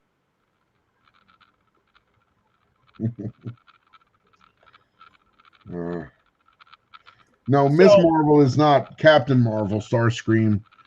We're talking about Miss Marvel's the little girl with the shape-shifting powers. Are you talking Kamala? Yeah, Kamala Khan, different character. Yeah, it is. Brie Larson plays Captain Marvel, Carol Danvers. But I guess he's thinking that Brie Larson's not coming back as Captain Marvel. Or he's who that's saying she's only doing 2 out of the 3 movies left. Yeah, she may just be because they're making another Captain Marvel they got Nick Fury wrapped up in all that, so they can't just disappear Captain Marvel. So we'll see. We'll see. Well, the big question is like, you know, I mean, these stars want they want a lot of money for these characters to play these characters. Yeah, and I'm sure you're trying to say, well, it's not it's not you who makes the movies. The characters already there, and they're just trying to say, well, no. So I think that's what's happening. I just heard from I think they said they're not recasting Black Panther. They're just gonna Black Panther 2. I heard that. Well, to me, what makes the most sense, I've heard people talk about this, but it makes the most sense to pass the Black Panther mantle to Shuri. I mean, it happens in the comics. Well, yeah, everyone says that should happen, but or they could, just never have him take his mask off, which would kind of be weird. I don't know. I mean, I think one of the things that I'm seeing is like the speculation that the comic community is doing based on the rumors. It's kind of I'm very leery about that. Well, I would not look. I don't. Man, you see how you've been watching me long enough, and we've been talking long enough that I think you see how I am. And when I buy stuff, I buy the stuff like that I want to buy. I don't buy it because somebody on a video says, "Hey, this character's getting put in a movie, and you want this book in your collection." Chances are, I have that book in my collection. Yeah, but it's like an early Marvel. It's not you, but like on. Your former thing, one of the panel, just all they talk about is Star Wars, buy every Star Wars that's out, because everything's who knows, in a couple years this might become a movie, but I'm just going, because like I sold three of my key. I sold 3 Star Wars books that I had that were 9/8. That I did a long-term spec on, and the ones that the Star Wars that I'm keeping is Star Wars 1 from the 70s, the main one. I've got. I want to say I have the appearance of Boba Fett. I have the second appearance of Boba Fett, and Heir to the Empire, first appearance of Grand Admiral Thrawn. And I've got a couple other, books and stuff like that. But when it came to, long-term hold as a comic, I didn't base it on who's coming into a show, who's going to have, going to appear in a movie. Look, I think the truth is this too, and this is what a lot of people won't say. The whole idea of speculating on the appearance of a character in a movie is a fleeting. You have to buy at the right price. You have to buy it at the right time at the right price. You have to sell it at the right time at the right price. And you got to know you can't apply. Look, if you're going to say, and I'm not talking about anybody in particular because I don't want to be accused of talking bad about anybody. I'm just talking about general philosophies. Right. But if you're going to say, buy everything this or everything that, your approach is, let's just take a flamethrower to it and get everything. Or you can be a sniper, and I don't mean in a violent way, but focus in on what you're getting. Mm-hmm. Do your research, do your calculations, and make the best educated choice you can if you want to play that game. Now, I picked up an FF52 when I was, I think, in 7th grade. I traded some McFarlane books for it. Right. I got it graded a few years ago. It came back a 6.0. Okay. Is that a spec book to me? No way. I love the Black Panther character. I've got his first appearance. Mm-hmm. I've got the Randy Bowen Black Panther statue. Mm-hmm. I've got the Jungle Action run, most of it. I've got the number 5, and I've got the Origin issue. I've got a lot of those others. So it's, to me, I have that stuff. It's not a spec book to me, and it's not stuff I'm really trying to sell. Right. I just think that so what's got me is that over since the past, I want to say 9 months since I've been back in the hobby, the characters that have been spec'd on, vary every 3 weeks. I mean, when I first got back in, it was all about Venom and Miles Morales. Those are the huge things, right? Then Venom and Miles Morales and Thor. Okay. Then you had Strange Academy. And then all of a sudden you started going to the independents. There was Something's Killing the Children. There was something before that one that was an independent that came in. And then you got, the Truth, Undiscovered Truth. So it's like every 2-3 weeks, there's some new spec hot book that's happening, and the rest get tossed. Like Venom is huge. Well, and here's the truth, man, and this is my belief. Like I started the reason I love comics is because I read comics for many years, and I was an avid reader. And comics were one of the things I read. And to me, I don't sell comics because I think I'm going to score on new books. Sometimes I do. I buy books, and sometimes, and I'll give you an example, Daredevil 25. I had a couple copies of it. I pretty much either gave a good price, like half the price of what I see other people selling it for, or I started it at $4 at cover price, and the chat pays what they want to pay. I'm not going to say and it's not a bet. Hey, I don't mind making a few bucks. That allows me to, that fun stuff like this for me. If I make $1 on enough books, I can buy something like this. Sure. And what's up, Tricky Trapster? But one of the things that concerns me is the amount of time it takes to get a book back from being graded has increased to the point where by the time you get that book back, it is no longer in fashion. Well, listen, CGC is now saying it's taking 52 days for a modern book to be graded. I don't even think it's really like that's 3 months. 3 months. Worthwhile to buy a new book unless it's that one right book. Like, look, if a book's gonna be worth grading, like, okay, I'll give you an example. I bought a copy of Edge of Spider-Verse 2 on eBay. I paid somewhere between $60 and $80. This was years ago.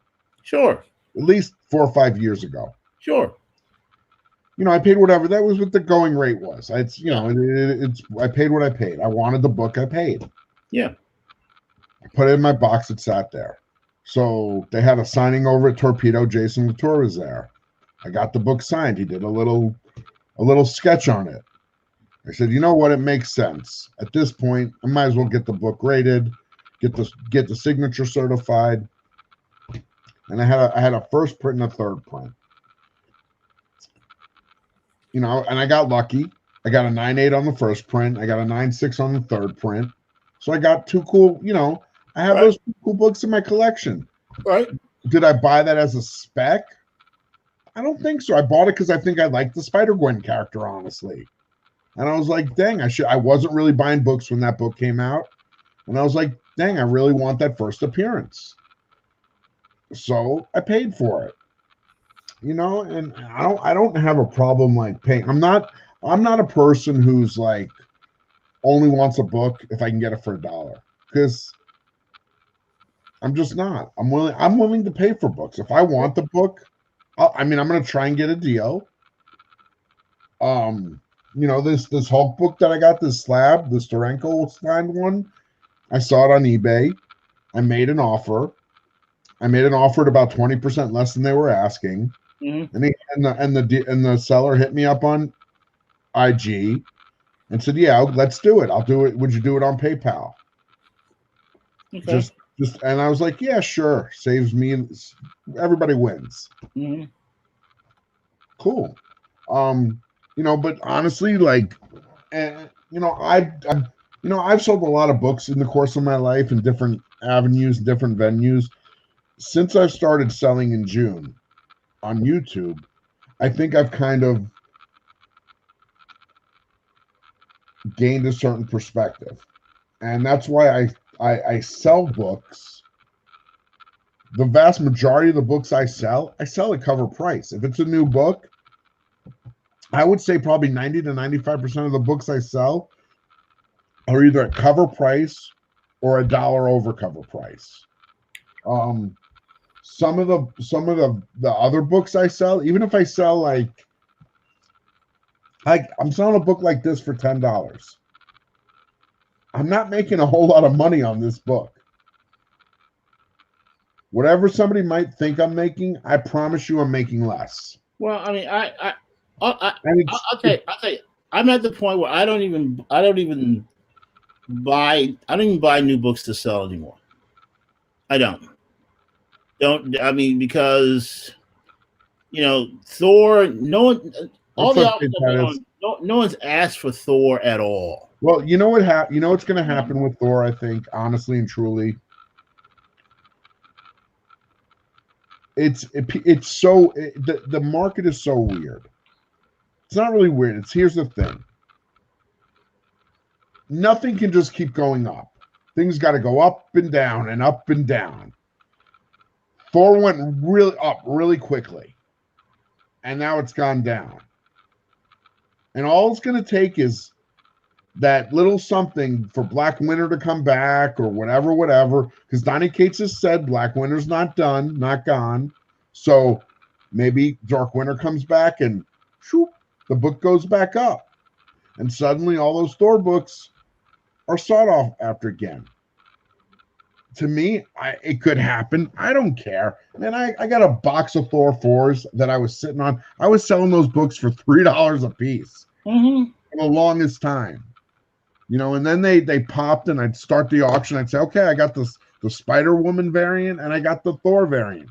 I'll start it at $8. And then whatever it went, usually go for 20, 25 bucks. Isn't Donny Cates doing the crossover? Isn't he doing that? Mm-hmm. I mean, he's doing crossover. I mean, that's supposed to be his big thing now, and I have no idea if that's going to keep the legs or not. I mean, because last Ronin just came and smacked it off its perch, and so now crossover 2 is supposed to be coming up. I'll tell you what though. Here's the thing. People's attention spans just aren't there to have long sustained growth on buying new books. There's always something new. They have shiny ball syndrome, and as soon as a new thing comes out, I think that's true for some people, but I think there's other people. When a book is good, they will stay with it. And I think here's the thing too. I think if you're gonna use the example of the last Ronin, like I think that's like there's some funny stuff going on. It went to print before FOC. Now, some stores around here, I've seen the second print. They're not even getting their whole order, or they're not getting any of their order.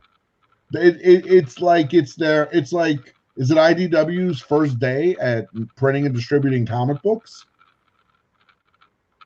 And then you're gonna like crossover. I have seen multiple times in stores. And I hit lots of stores, and I have seen people looking at that book, excited over that book. Okay. And the thing is, I'll tell you this too. I think when a book pops, when that first issue comes out, it's probably not going to hold up. It's like too much of a, let's get this to, there we go. I hate when that thing gets out of focus. I got like the worst camera. When it pops, when that first issue comes out of nowhere, it's not gonna. It's never gonna maintain that momentum. I remember that book, that independent book. What is it? Knights of the Golden Sun. It came out and it was super hot, and people were paying money for that book, and everybody talked about it like it was the most amazing thing since sliced bread. When was the last time you heard somebody talk about that book? You know, but the thing is, a book like Crossover, look at God Country. People still talk about God Country. People still like that series. It was a 6-issue series. Crossover is probably a book that is going to pop bigger around issue 3 or 4. Donny Cates has said issue 3 and issue 6 on a tweet. 3 and 6 are going to be big issues. There's a cover for 3 coming out with Spawn on the cover. I don't know what that means. I'm not telling you, oh, you got to go buy Spawn back issues because Spawn's. Right. It could be just he got McFarlane to do a cover because it's Image and he's putting Spawn on it. I don't know. I can't tell you I know what Donny Cates is thinking and what he's planning. That's nonsense if somebody tells you. But what I'm saying, you can have your opinion. We all got them. The mind of the consumer is not focused on long-term sustainability of selling a good book for spec. And for us as selling, you have to anticipate what you have to be able to read the consumer, read your audience to be able to anticipate what you're going to go and buy and what you're going to have available for them. If you accept that the audience is only going to be speculator driven, but honestly, I'd rather have a smaller, educated, more critical consumer, and because I will give them, look, I've never been, I don't, have you ever really heard me say when I'm selling a book, you should buy this today because it's going to be worth more tomorrow? No. You've heard me say, I love Mike Zeck. This is a great Mike Zeck book. You've heard me say, I love Arthur Adams. This is some great art, or this is an awesome Gil Kane, or this is a cool Batman story. I don't like, if you want to make money, there's better ways to do it than buying and selling comic books. Honestly, straight up. You know that, I know that. Yeah. So if you have this, if you think, if the best way to make money you can come up with is buying and selling comic books,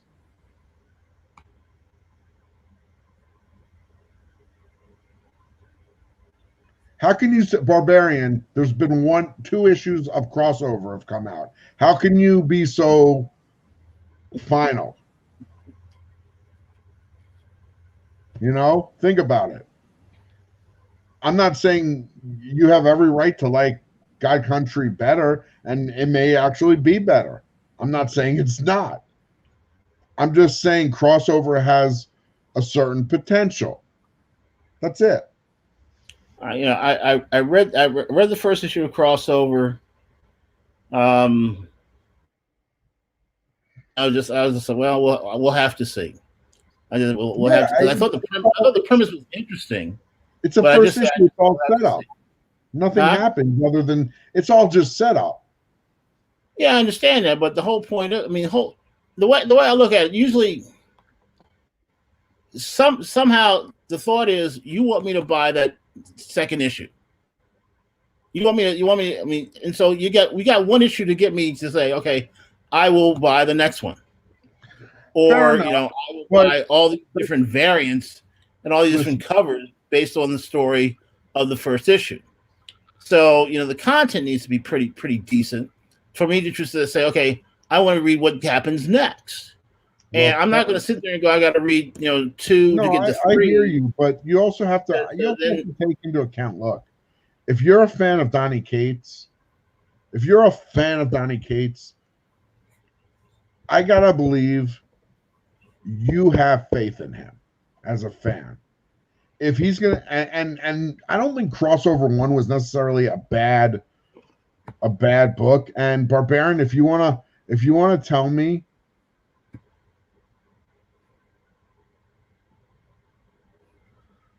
well, that's not what I heard Donny Cates say, Barbarian. I heard him say that Crossover is a sequel, and that they're both written from different points of view of his brush with death.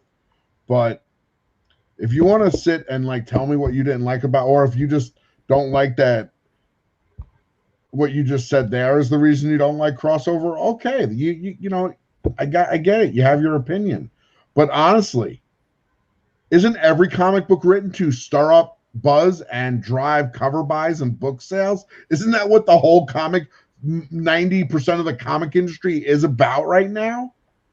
Every book has a gajillion covers. Every book has 2 covers, no matter what it is. Yeah, the most mundane book. But 40 something to 70 something covers, that's insane. Well, that's retailers. That's consumers buying them. If everybody stopped buying them, they'll stop making them. People got sick of the foil covers and the gimmick covers in the 90s. They stopped making them. But then people forgot and they started making them again. They've been doing variants for so long, and they continue to do variants because people keep buying them. The problem is, as long as people buy books based on the covers alone, that is why they'll continue to make them. When you have most of our people who, and you got to admit, Todd, most of the people that buy in our auctions never open the book at all.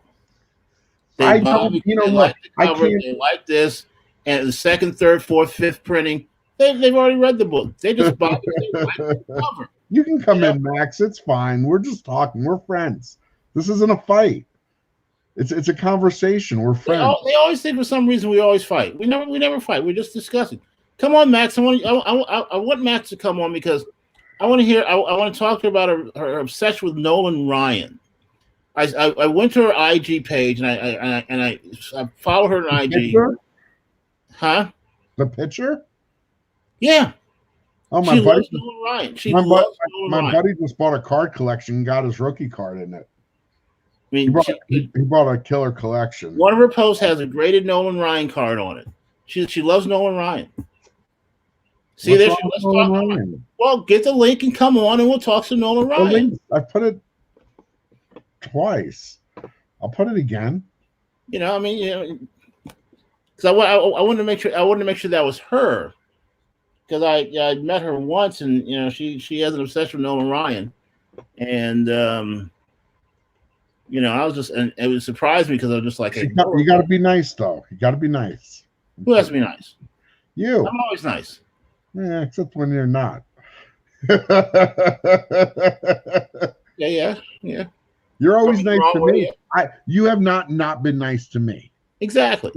But not everybody takes things the same way. And I'm learning that too. Not everybody takes things the same way. That is so true. And that is so true. I don't know. I guess like what I would ask is if you do something and it upsets me, are you necessarily responsible for my feelings? No, I'm not responsible for your feelings. I'm responsible for, if I know it upsets you and I do it to purposely upset you, then yes, I am. And I try my best to not do that, especially if I know that something upsets you. I try not to do that again. You know, I mean, so, you know, that's why I say. So hopefully you can come in and we can talk a little Nolan Ryan in comics. Because I see her around. And I would like to see if she ever does the auctions. Because I mean, she's got a collection. She's got some books and all that stuff. And you know, so because have you met her before? Yes, we met. Yeah. What am I hearing here? Let me see something. No, I'm muted. Why am I hearing the echo? All of a sudden. What is she coming? She's not in the way. Oh. Do you have a screen playing? Do I have a what? Do you have it playing in YouTube anywhere? No, I do not. Because I'm getting an echo all of a sudden. No, I've muted my YouTube feeds already. I'm gonna close all my YouTube windows. All of a sudden, out of nowhere. That's weird. Starscream. There's a saying I learned when I was going through my divorce that applies to all conflicts. It goes like this: let time do what time does. The more time that goes through, usually things can work themselves out. So that's where we are with me and Shelby. So I bought from Shelby since. He's extended the olive branch. We'll see where it goes. I'm not saying we're going to be big buddies and all that stuff.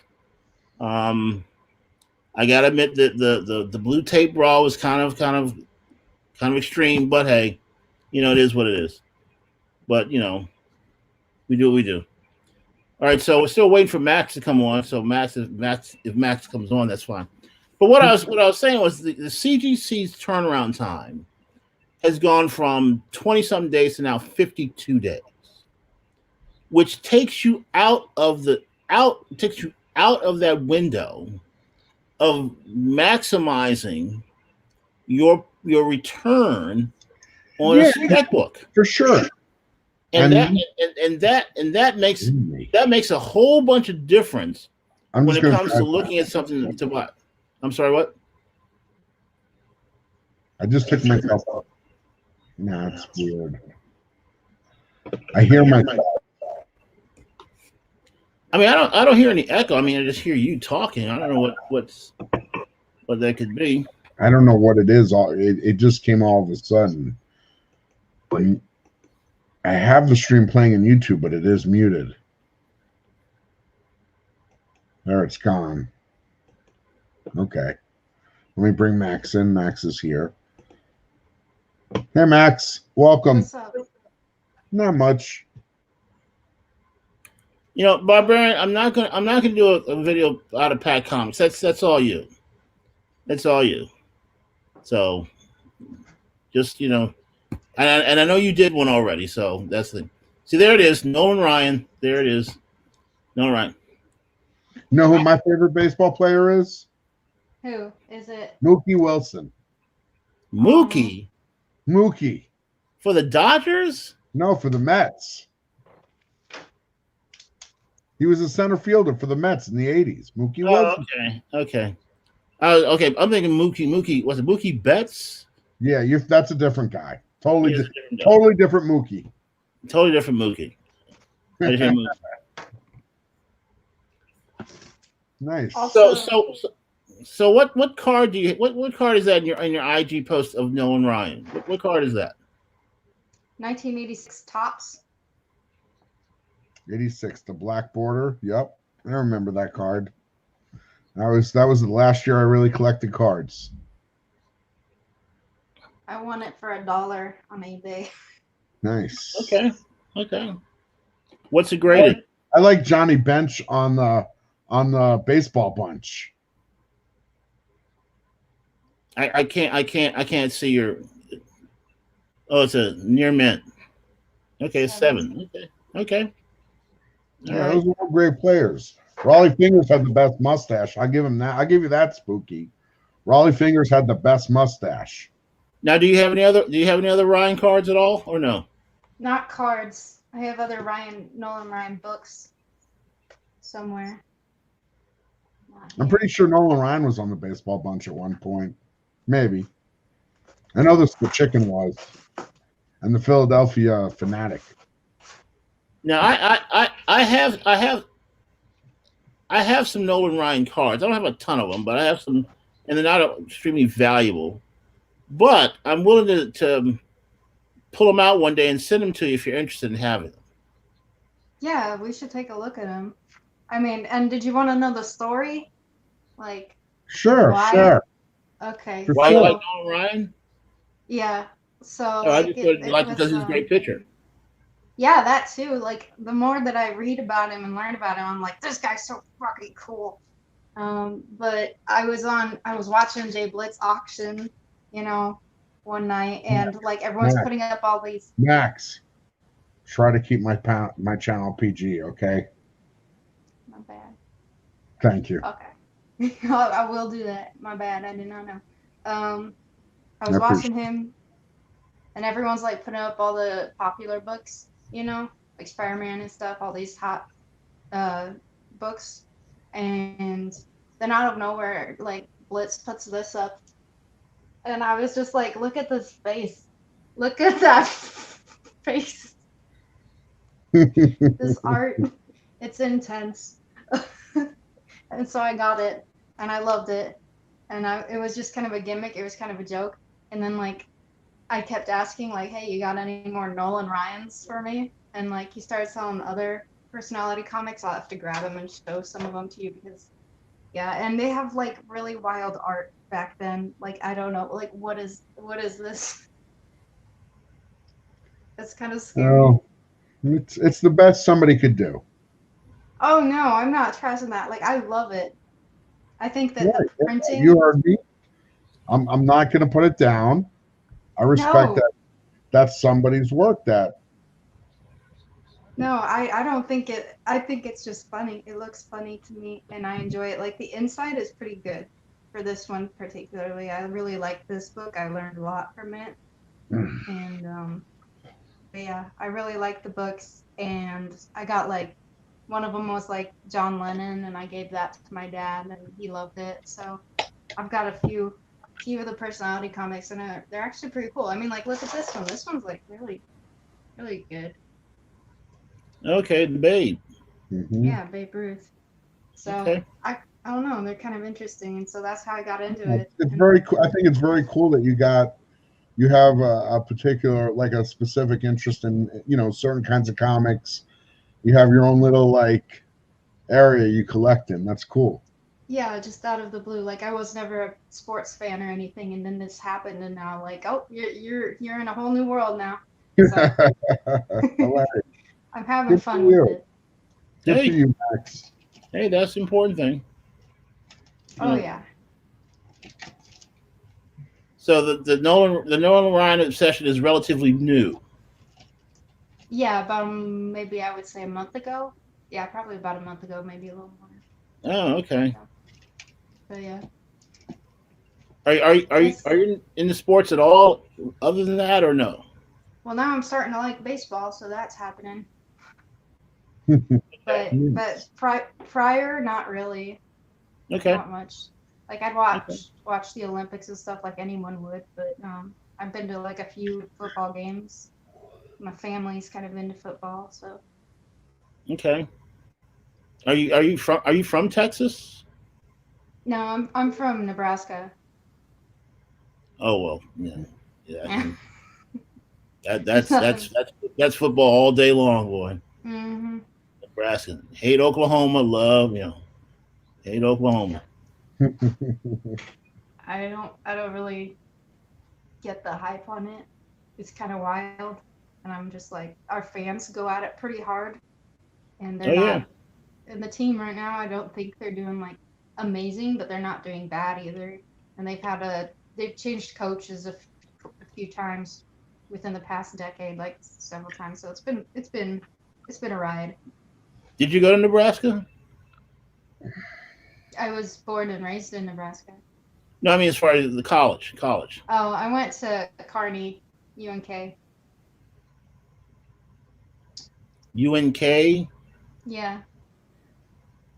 Was that North Kentucky or? University of Nebraska, Kearney. Yeah, Kearney. Oh, okay. I'm sorry, It's like 3-hour drive. A lot of schools. Yeah, we got the 3 universities and then all the. Todd, where'd you go? Undergrad. I did my undergrad at Florida Atlantic University. Okay. It's in Boca Raton, Florida. Okay. Because I kind of grew up in Boca Raton from middle school on, and then I did my master's at University of Florida. All right. Okay.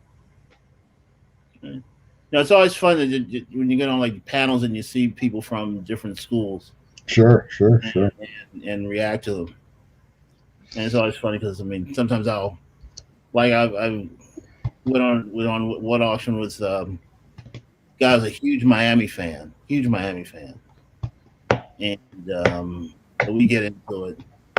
And then one guy's a big Michigan fan, so we get into that.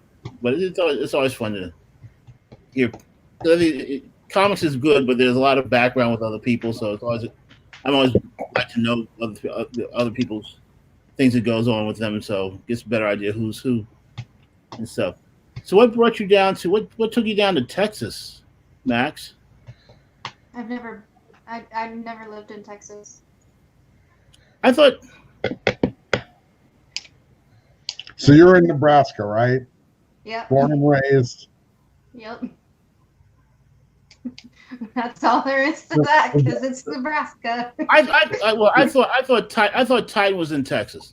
Developed the fondness for. He's in Nebraska. Yep. Okay. Titan Comics Pressing. That's how I met her through him. So What is the connection between you and Titan? Friends. Okay. I don't know if I know Titan. He's pretty cool. So yeah, I bought a couple books from him, and he pressed them for me. He's a CBCS fan, so he uses them. So well, he sends to both. He'll send to wherever you want. Like he does the shipment for CGC, and he'll make an announcement. Hey, I'm doing a shipment for CBC, or CGC, sorry, and you need to have your books to me by this deadline in order for them to be clean pressed and sent to CGC, and then he'll be like, okay, I'm doing a CBS order, CBCS lab, and he'll make the announcement or send it to his customers to let them know, because he'll still send to both, and he'll buy a slab whether it's one or the other, as long as it's a good slab, So, but he does prefer one over the other. Yeah, yeah. So Barbarian likes that Titan has an AF-15. Hey. Yeah, he's got a big collection. He's about to buy a big one, but I'm not going to spoil it because he might be trying to make an announcement on his channel soon or something. Good for him. Another collection. A big book, just one book, and it's big money. Good for him. Yeah, that's what you want to do. That's what you do. I cannot. Me and Titan had that conversation. Because I told him, I said, even if I've had a chance to buy AF-15s and I just won't do it because I put my money into something a little more. I was a little more pragmatic than a comic book, because it was funny because we were. It's just a matter of what you want to choose to put that kind of money into. It's just all about personal preference. Really. It is. It is down to your own, and it's right for some people and it's wrong for other people, and that's really what it comes. Yeah. Different strokes for different folks. I just know my financial advisor would have a cow if I told him I wouldn't buy an AF-15. Yeah. Look, if I buy a book for a couple $100, for some people, that's that they would never spend $200 on a comic. Yeah. For me, that's it's just about timing for the most part. But it's all just relative. And how really relevant is relativity. I mean, I have a budget each month of what I'll spend on comics, and that's it. I don't go over it. I leave it that way. So that way, it's not even 10% of my monthly allocation. So and I leave it there. I mean, look, you let it roll over like to next month. So if you don't spend it, that way you have more in the future. Or I when I got back into it, I went over a lot.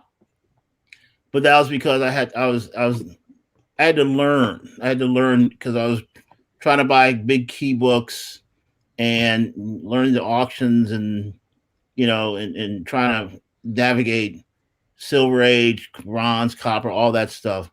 But I've gotten to the point where it's like, okay, now I know my niche of what I really want to focus on with my collection. And so then it's like, okay, my budget fits into that really well. So now I won't roll it over. I just simply say I just got extra. And my finance guy is happy as all get out. And then I just know, okay, fine. So, I don't get as many, books coming in, and I still have a lot that I sell at the auction. And for me, the whole thing was as long as I sold more than I spent, I was good. And that's how I looked at it. A lot of people struggle with that. They wind up spending more than they sold or earned. Well, absolutely. Yeah. That was one of the big things I try to keep track of was, how much did I spend this week? What will I sell? And sell accordingly. And because I looked at how many books I was going to send off to CGs to get graded. What's up, Andre Benjamin Rally 3000? When I look at that, I have I want to say about 35 to 40 books out now to be graded. I've got like another 110 sitting in a pile waiting to go. I'm just like, yeah, I'm not going to get all those graded. I'm just not. So I'll take some of those and sell them. Let someone else go through the whole thing and get them graded. They're good books. They're decent books. People like them. People want them. And so, without accumulating them over, so I have no problem with it. So I've learned things, learned things through trial and error. But I also know the really big books, like I got a chance to get an Avengers 57. And so, pick that up. It was raw, but I was like, I'll spend the money to get that because it's a book that I'm gonna get. I got that one. That's a good book. Well, it's a great book. It's one of those things where it's not. I mean, so if I can find it, at some point in time I'll come across it, get a chance to get it, and I get it. But I'm not gonna get the not the really really big ones because it just I can't spend $50,000-$80,000 on a book. I just can't. Yeah. I mean, just because you can get something doesn't mean you need to. And so for me, it's just again, it's really just comes down to I think personal. What works for you. And it's I think the more you are in tune with what I was in a shop today and I was talking to the guy the other day or today, I don't know. Might have been in the same shops both days. But he said he was telling me how he doesn't carry trade paperbacks, he doesn't carry pops, he just does comics and some toys. But he's got a ton of comics. A lot of comics. Boxes and boxes and boxes. I could spend hours there. And I said, yeah, I get it because I think one thing I've seen with stores is I've seen a lot of stores open, a lot of stores be successful, but also a lot of stores be not successful. And a lot of times when the ones that aren't successful, they're trying to be everything for everybody. And they don't do anything really good, but they do a lot of things so.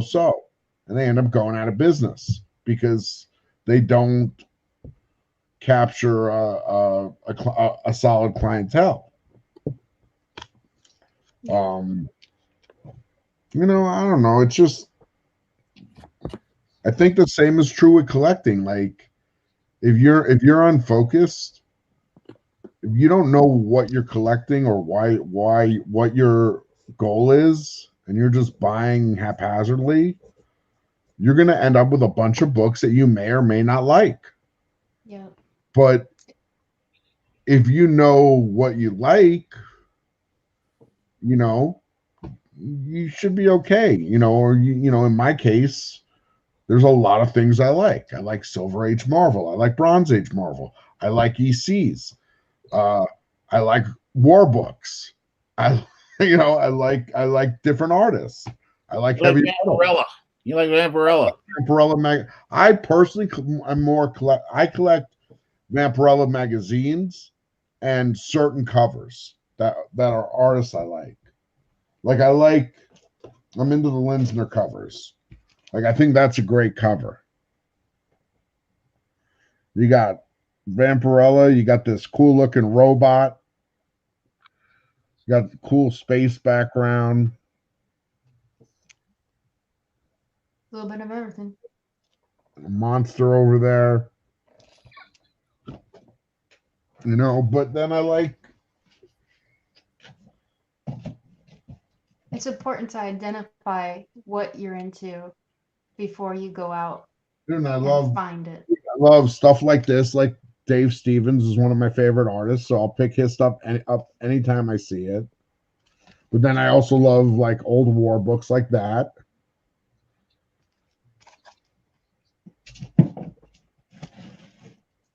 You know, but then I also love the old Silver Age Marvel stuff. You know, and I sell some of it because I don't need all of it. I can't have all of it. You know, there's stuff I want. You know, I don't know. But then I also I always loves collecting books like this. This is like Art Adams X-Men stuff. Oh, there was Thor Storm. That was pretty cool.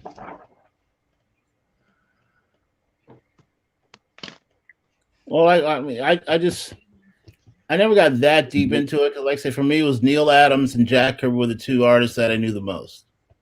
And then Jim Lee came along, McFarlane came along, and then all the Liefeld and all those people. Then the early 90s came, and my daughter was born, and that kind of ended it for me. So, you know, 26 years later, pop back into it, and all these new artists have come through, and I'm like, okay, well, that's okay. But, you know, like I say, for me, it was now one of my LCSs is closing down. Kind of, and he was one of the few that did just back issues, and disappointed me because, you know, not many stores do back issues anymore. You know, and so he'll list them all on eBay and all that stuff, but I don't get the deals that I would usually get just rooting through this long boxes. So kind of disappointed on that, but you know, like I said, it required me to focus on what was really important to me, because I could go out every day to a different LCS trying to buy stuff, and I'm just kind of got tired of doing it. I'm too old. Listen, the majority of LCSs are. He is too old to complete the training. He is. I cannot train him. No, I mean it's kind of that. I'm just you know. And I kept going through the grind, going every day. I got to go out here to this thing and see what they have, and I'm just like, I got so many books. So see, that's what I love. I love the hunt. I will drive my car for 5 hours. If I know there's a place I can go, a shop I can go, where there's 100 boxes I can go through, and I'll get a deal if I buy a long box or two, I will go and I will pick through those boxes till I've gotten as much comic books as I can afford. I've pretty much been that way since I was about 8, though. But when I was 8, it was like I had $4 and I'd spend 5 hours going through the boxes to pick the 6 comics I could afford. Yeah. Yeah, I mean, I get the chance to go like the dollar boxes. I just can't do it. I can't do it. I mean, I look at them. I look at all those long boxes and go, whether I got the time or not. It probably takes me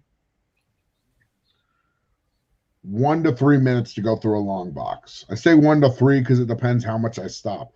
But I pretty much go like through, and I know what I'm seeing. And you will probably, I could search for like 5 hours and you might see me pull my phone out twice, honestly, to check a book. I just go with my gut, and my gut serves me well, and it always has. And I know if I pick books, I'll make the trip one day, Oregon. I will. I mean, Vegas to Portland. How many hours could it be? 10, Now, 20? You know, I don't know. Go there. Have him take you to the Funko Pop. Funko Pop. I'm not a big pop guy, but that would be awesome. I would love to go and check it out. I've heard crazy stories about it.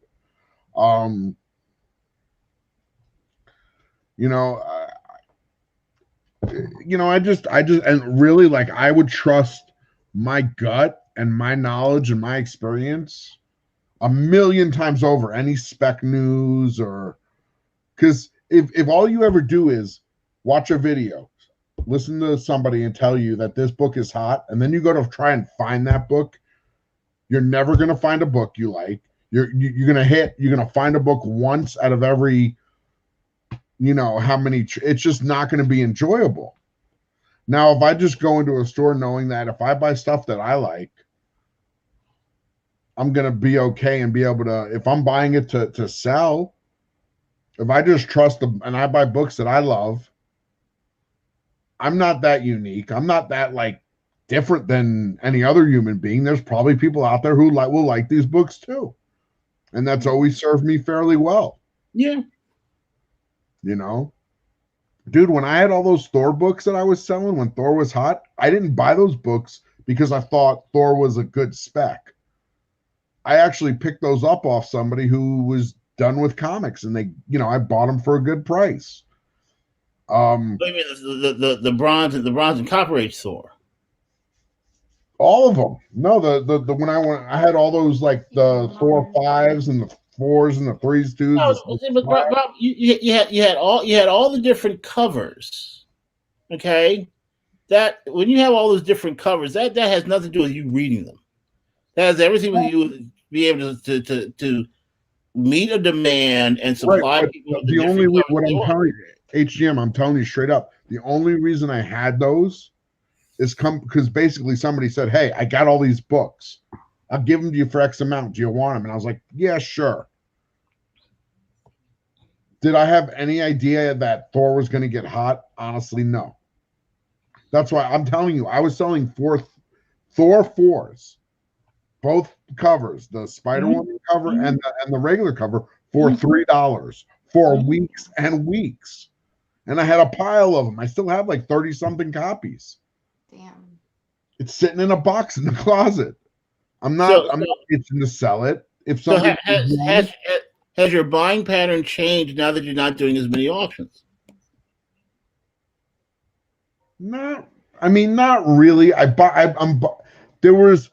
got a little. I was buying too much new stuff, because what I was doing was I was buying like I started buying like copies 50 and 100, and I'm just like, I don't have the format to sell that many books. Right.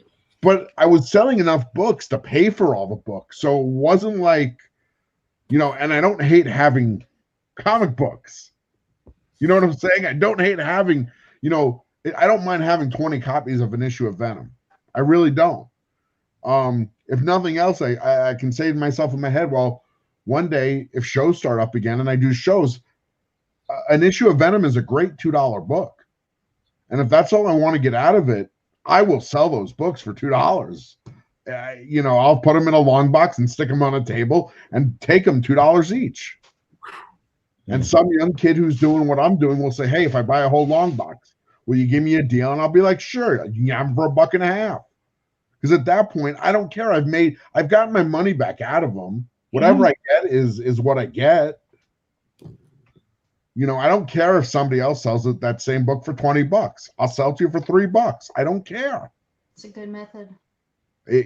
I'd rather just turn and burn and make $1 on each book and just sell. If I want $1,000 book, I'll sell 1,000 books and make $1 on each book and make my $1,000. Now, if I can sell a big book, do I? Yeah, sure. I sold my Walking Dead 1.99. Got seriously crazy money for that. There's a picture of it on my Instagram. You got to scroll all the way to the beginning almost, but it's there. So I can tell you, matter of factly, I've sold a comic for way more than I bought a comic for. But what I'm saying, Todd, is I think because you're not doing 4 auctions a week, I think your buying pattern has reduced a little bit. But I'm honestly, I'm probably selling more comics now than I was when I was doing those auctions, except for the couple of weeks when I got that one collection and I had all those slabs that I was selling. I'm probably selling more comics because I'm doing my auction. I'm usually doing somebody else's auction. Then I sell books. Like I sold books tonight on this stream. I'm not trying to, but you know, people see the books and they want them, so I sell them. Well, because you're hawking them. Let's be real, Todd. You are hawking the books. Every time it's like, I got this. What is this whole comic? I got this. How much is this? Oh, I do this for cover price. Sure. I'll write this down. What is it? So what are you chastising me because I'm doing what every other comic book YouTuber? No, not at all. Not at all. But when you say, oh, I sold some on this stream. No, because you're hawking them. That's what it is. Can you define hawking, please? But when you put them up and say, I've got this, oh, I'll make this, this. Yes, you're purposely selling these. You're which is fine. No, you know what? Let's go back. I'm just saying this is what you're doing. This is what you're doing, and it's fine. You sell your books. But I don't think it's subconsciously you're doing it. It's just you. Now, when you're doing your auction previews, see, there's a difference. There's a difference. When you do your auction previews, so Max, what he used to do is when he did his auction previews on Tuesday nights, he would say, I got 15 of these on the auction. I'll do this for blah, blah, a certain amount. And that's what he would do. And he would put it down. And so come to the auction and buy it from me there. He didn't do that tonight. I never do. I don't care where you buy it from me. What's the difference? I'm just saying. People just hit me up on IG and say, "Hey, do you have such and such book?" And right. I'm like, "Yeah, sure." You've expanded yourself to sell whenever they ask. The difference between tonight and when I've seen you before, and like I said, I'm not saying it's wrong. I'm just saying this is a change. Is that you will put it up? They say how much for that? I'll sell it cover price. I'll do it for this. I don't need to make a whole lot. I've got this. And you write it down and it's done. That's all I'm saying. Which is fine to do. So what is your point you're trying to make? I'm saying is that you've adjusted. When you simply say I sell more now than I used to before, this is why. Because you adjusted your selling techniques to maximize the time when you're on to hawk your wares, and that's the thing you're doing. I'm a known comic book seller on YouTube. I'm not gonna say that with any kind of shame. It's the same thing when people say comic book. Do you not hear me preface, Todd, that it is fine? I am not criticizing. Right. Your words are saying one thing, but your tone is saying something else. No, my tone is saying the same thing my words are saying. Hawking has a very negative connotation. You suggest it makes me sound like I rode up in a cart and I'm trying to sell you snake oil. It's not. You are taking advantage of the platform that you have. You're taking advantage of the platform that you have. Taking advantage. Yes, I'm using the platform. It's the same thing as taking advantage of the platform that you have. It's your platform. You're utilizing it to sell books. That's why you have it. No, I think Max agrees with me. Agrees with you what? In general. About what? Just in general. I think I get a general sense of agreement from Max. Am I wrong, Max? Yep. I am? It's cool. I'm not very confrontational. I'm not asking you to be confrontational. You seem to agree with what I was saying. Then don't ask you to weigh in. It's a service. So I'm not asking you. I'm not trying to be confrontational with you at all. No, I know you're not. I'm not terribly confrontational. I'm just not afraid. I just won't back down. I'm not afraid to stand my ground. And this is just. I think we're fighting about nothing here. Let Max be sweet. Let Max be Switzerland, and just let it be Switzerland and be fine. I mean, because we're not disagreeing. It's just you don't like my tone, and I'm sorry. I'm not trying to have my. Hawking is a certain word. That's all I'm saying. What I mean? Okay, whatever word you want to put on it. I mean, providing a valuable service.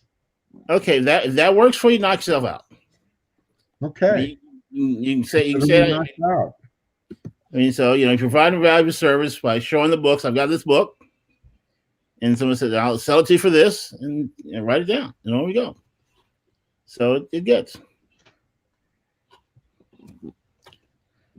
Okay, so what you're saying is I should start charging 2 or 3 times cover for everything. Didn't say that at all. I'm looking for clarity. I didn't. I mean, you as I tell you, you do what you want to do because it's your platform, and this is how you compensated. I just noticed a change. That's all I'm saying. I noticed a change from before to now, and just pointed out to you. That's all. Okay, thank you. Yeah, commentary comes, commentary goes. It just it is what it is. Okay. So are you doing an auction this Saturday? Yeah. Yeah. Are you on Who That's tomorrow? I don't know. I messaged him. I don't know if he has a spot for me at all. I might be, I might not be. I didn't message him till today, so it's conceivable he doesn't have room, and say la vie. Yeah, that's what it is. No, I'm supposed to be doing that tomorrow. So do that. I'm supposed to do that tomorrow, and then of course my Sunday one. But that's it. Max, do you ever do auctions? I've bounced on I've gone on a couple. Yeah. I've made 2 sales, a whole whopping 2 sales. Well, hey. 3 if you count Barbarian. What, Barbarian bought from you? Yeah. Okay. All right. I mean, were you on Oregon? I'll find you some $2 Venoms. No problem. I will. From the current run. Yeah, from the Donny Cates Feeding Venom. Frenzy. You said $2 Venoms a while back, and it's just people are going to I spread used the to word do a like whole fire. round. I used to do whole rounds of Venom and Immortal Hulk for $2. Well, Immortal Hulk, that's not that big a deal. But the current run of Venom, it's a little different. Yeah. So I'll tell you this: if you can find me some Venom 3s for $2, I'll buy each and every one you get. I'll sell you. No, those are Venom. See, that's exactly the problem. You're trying to take advantage of me. As well as I do, that book is way more than a $2 book. I'm sorry. Did you not say to Oregon? Because Oregon wrote down. I said I will find you some Venoms. I didn't say I will find you some Venom 3s. Next year, you're going to say, can I just have that Amazing Spider-Man 300 for $2? Okay, fine. How about some Venom 7s or 9s? How about some 17s? Or 1s? How about some 17s or 19s or 23s? 27. I'll sell you a Venom 27 first print for $2. Max, if you want one. You got it. I'll dig it out. I'm not going to do it right now, but I got you a Venom 27 for $2. If I don't have one, I'll go buy one for $4 and I'll sell it to you for $2. There you go. But I'm sure I got one there for you. Do you need 28 or 29? I have a 29. Yeah. Like I said, I'm not a big Venom fan, but I'm more Thor. I'm more Thor than Venom. I just understand the importance of them. So I always say that if you have a favorite character that's a Marvel character, you're automatically a symbiote fan. For it's Marvel's third law. For every Marvel character, there's an equal opposite symbiote version of that character. Because they're making everything have a symbiote at some point or another. Well, you know, look, I don't mind hooking people up, but maybe I should just stop. Maybe I should just quit the YouTube thing, post everything on my Instagram. I have like 4 times as many followers on Instagram as YouTube, and just post a gajillion pictures and charge the 3 times what I'm selling the stuff for, because that's what it seems to go for on Instagram. Mm-hmm. I see the same books I sell for $3 for $7. Well, I mean, if that works for you, do what you feel you need to do. That's up to you. You know, I mean, I don't post on Instagram just because I just don't want to do it. I like selling the few that I sell in the auctions on YouTube. I like the interaction. For me, it's not about getting a ton of money from books. It's just about Have you get to considered sell some nice books, huh? Have you considered listing in the classifieds? Yeah, there's so many people that don't even know what the classifieds are anymore. Hey, look, there's enough. Craigslist. I think there's people who appreciate what I do, and I'm happy to sell them comic books. I appreciate what you do. Comics from me. It's no skin off my nose. Todd, I appreciate what you do. I buy from you often. You do. You're one of my best customers, and I appreciate you very much. Exactly. So I love having you on my show, and I love these wonderful conversations we have. We always have good conversations. We never fight. We have good discussions, but we never fight. Agreed. Yeah. Some difference of opinions, but we never fight. So it's always one of these good things that we talk about. So never fear, Max. We just just two old guys. I get it. Like I'm the same way with Titan. We'll bitch each other out, and it's like no big deal. Sorry. I kind of know a little bit more of the history between you and Titan than Todd does. I have no knowledge at all. That's what I'm saying. Yeah, we've known each other like 2 years, 2. Yeah, about 2 years. So I watch his dog when he's out of town.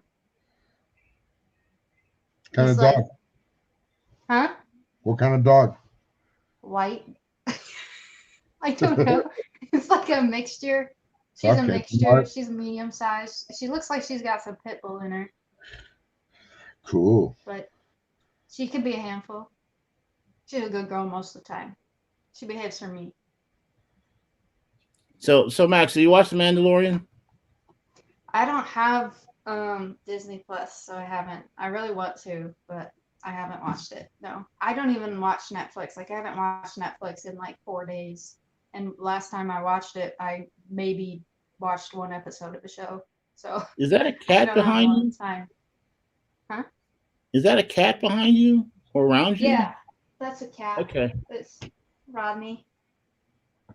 I see little furry things running around.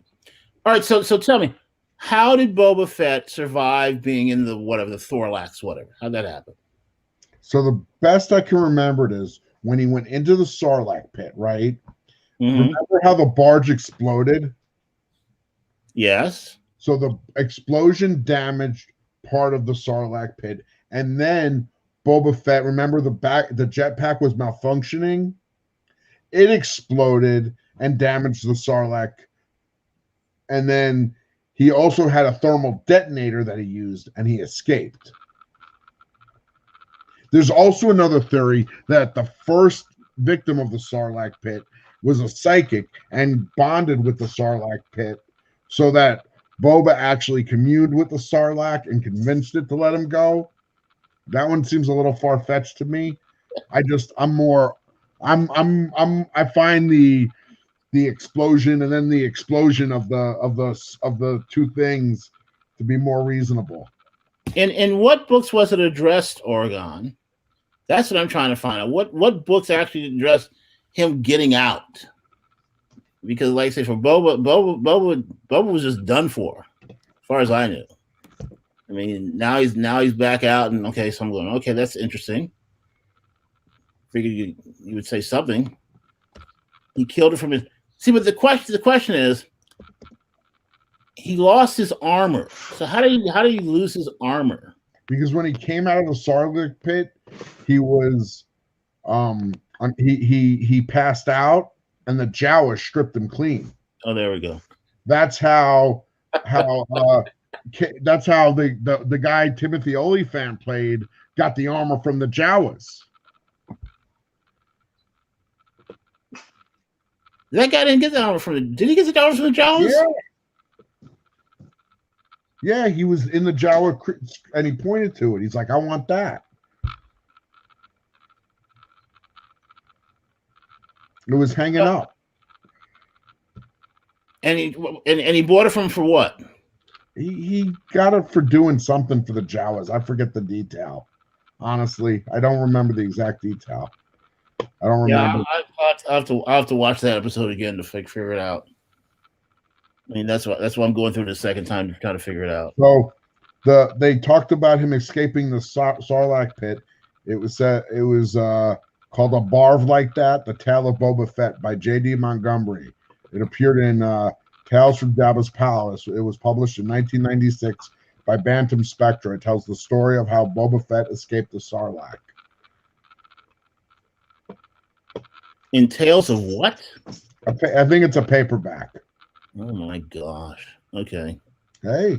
That's deep. That's deep in the Star Wars canon, isn't it?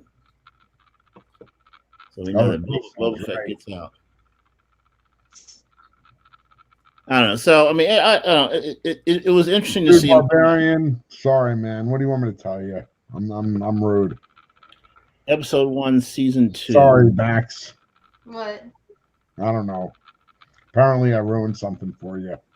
Well, but she's not watching it. She's not, I haven't seen it yet, so I don't know. Yeah, she doesn't. She's not to see it. So it's one minor point in the. There's more stuff she's going to figure out before all that happens. So yeah, not to worry. I mean, I don't know if she's a big Star Wars fan anyway. So I do have these Lady Death books, and I will sell them for. Yes. What? You want one? For how much? Yeah. I got you, Max. It'll go well with my Lady Death action figure that I got from Barb. Nice. I got White Widow too. It's pretty cool. Yeah. I don't know a lot about that character. I saw a cover of that character that was pretty cool, and I was like, maybe. I've already got a lot of stuff I'm collecting, so. You got some Vampirella?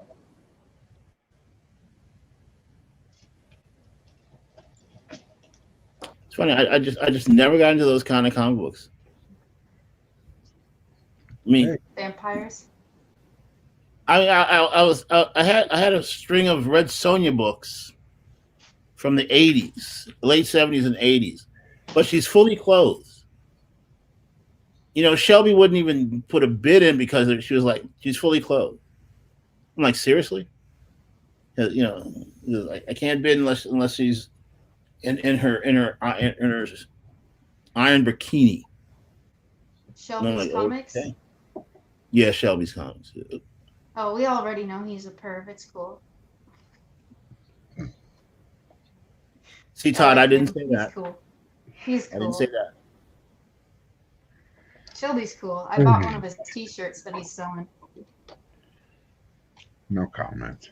I'm just going to draw. He's your boy, man. He's your boy. It's not my boy. He's my buddy. He's your boy. Okay, you want to call him my boy? You're my boy too, man. Well, that's. I mean, you call them buddies. I call them boys. You're my crony. Yeah, that's the hip thing to say. Is like, yeah, my boy. I did not realize. I didn't realize he had children. And he even has a grandchild. You got to take the time to get to know people. You got to feel their rough spots. See where they're smooth. And then people started going, "Why are you asking so many questions?" Yeah, No, questions are good.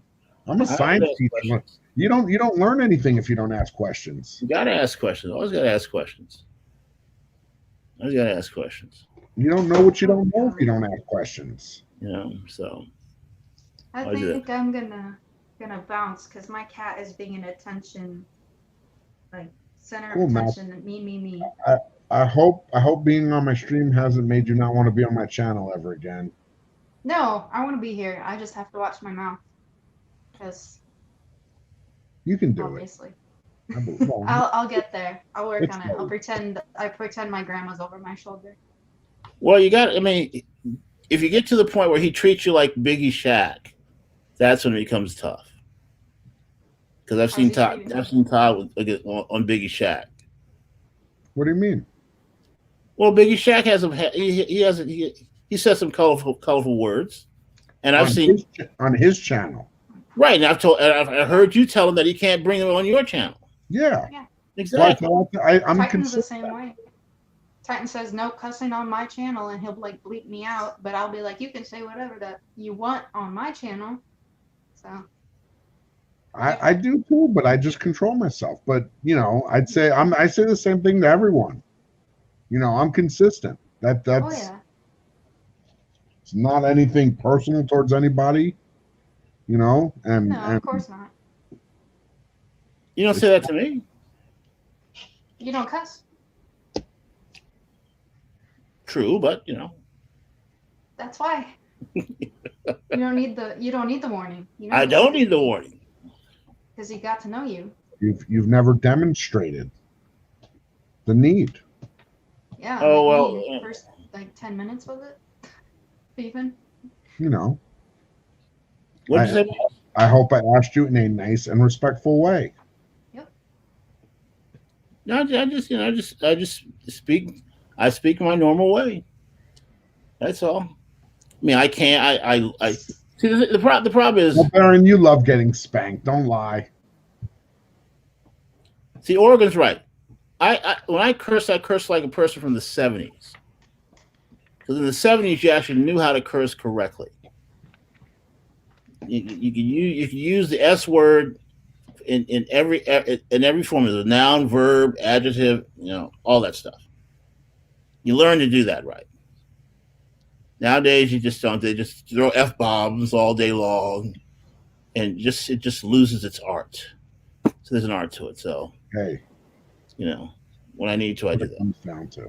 Well, thanks for coming on, Max. Greatly appreciate it. Definitely, Max. Thanks for coming. And, so if I find some more Nolan Ryan stuff, I'll show it to you. See if you're interested in it. Yeah, go ahead and hit me up. On my Instagram, I made a shoot me where I can mail stuff to you, Max, on IG. Yeah. I already followed you on Instagram, so if you get a chance, you can follow me back. I'll try and find it. Yeah. Is it the same? Just HEM Law? No, actually, it's not. It's DJ Greggy Greg. Oh, okay. Yeah. So yeah, I subbed you up like 2 hours ago. Nice. So it'll be recent. So yeah, if you get a chance, notifications up there, so I'll check it out. I will watch Max's video tomorrow. After I sign off here, I'm going to sleep. Yeah, that's the plan. So your channel's Max's Comics? Max Comics, yeah. Look, Max and I have a similar setup. We have our desk and our beds behind us. Yeah, mine lights up. It's blue. My bed doesn't light up. No. Well, I'm in my basement, so. What's your video about, Max? The giveaway that I'm doing.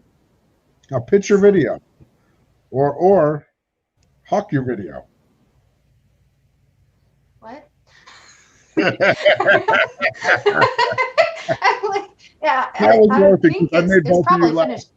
It's probably finished uploading by now. Barb can drop my links in the chat. Tell everybody about your video. So I had this giveaway going on for someone to design my icon, like my icon or an intro video or music or what have you, just design something for me, and the winner gets a prize. And I showed the books beforehand so they knew, and they wouldn't put in like a bunch of hardcore work and be disappointed if they got the prize and it was like nothing big, because it's just fun little books, you know. I'm not rich. I'm still a little new in the game, so I'm keeping it real with people. And it was so good. Like, I've had so many people contribute and give me entries that I was like, you know what, second prize. So we're gonna have 2 winners. So it was just an update saying what the second prize was and that we're gonna have 2 winners. So, and reminding people of the deadline and the announcement date. So what's your channel? What's your channel? Max Comics, spelled with an X. Comics. I tried to find it, couldn't. Do you have the underscore next to it or no? No, I don't think so. Barbarian can drop the links in the chat for me. He's my homie. He got me. Hopefully. Or He's he'll at make me work, look so like he I'm may cool. not be able to. I think he It's said past it's at work. midnight. He's able to. He would stream in the background once it hits past midnight his time. So like 2 hours ago. Well, almost 3. All right. Well, it's Max. there you are. Is it Max Comics 93? Yeah. No, it's just Max Instagram. Comics with an X on the end. Who needs? Yep. Who needs? Oh, I don't have. I closed the. Oh no! Who needs a wrench? Well, it's going to take a little while. I'm way back on my stream. I'm holding up the Lady Death book again. Oh, you want wrenches? I thought I have a wrench. I'm pretty sure You you do. do. Yeah, Yeah, I you do. do. I remember. Okay. I noticed. Okay. Dude. Yeah, Who you needs know. a wrench? Joey, you need a wrench? Barbarian, you need a wrench? I'll give you a wrench, Barbarian. I got you, Barbarian. Why wouldn't I give you a wrench? Y'all act like I'm some sort of tyrannical dictator who doesn't like do stuff for people. I think you have me confused with a tyrannical dictator. The Toddfather. The Toddfather. That was that. I'm Gorilla Todd. That name was said, and people picked it up and they ran with it. I didn't ask for that name. You didn't? No, that was just said, and people followed along. All right, Max. Looks like the cat wants some attention. Cute I cat. told you. Cat just bit you. Yeah, he nipped me. It's a love nip. That's I'm what like, he does what when he the does world? The cat's when like, he doesn't get attention.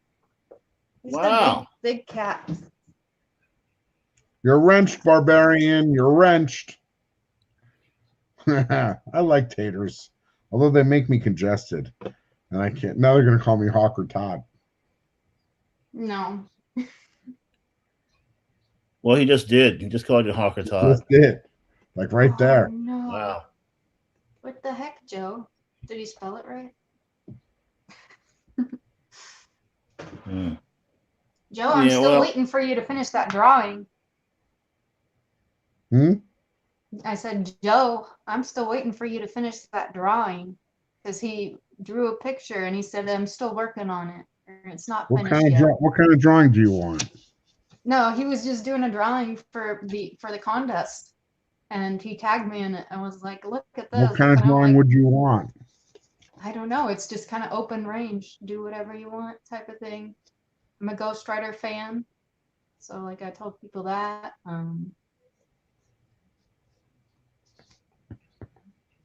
It was just be free, be wild, be creative, and follow the community guidelines for almost all social media and media services. So I drew Batman as Ghost Rider. I love it. Enter it if you do, because I will show everyone's entries no matter what. I mean, Barbarian's gonna be proof of that.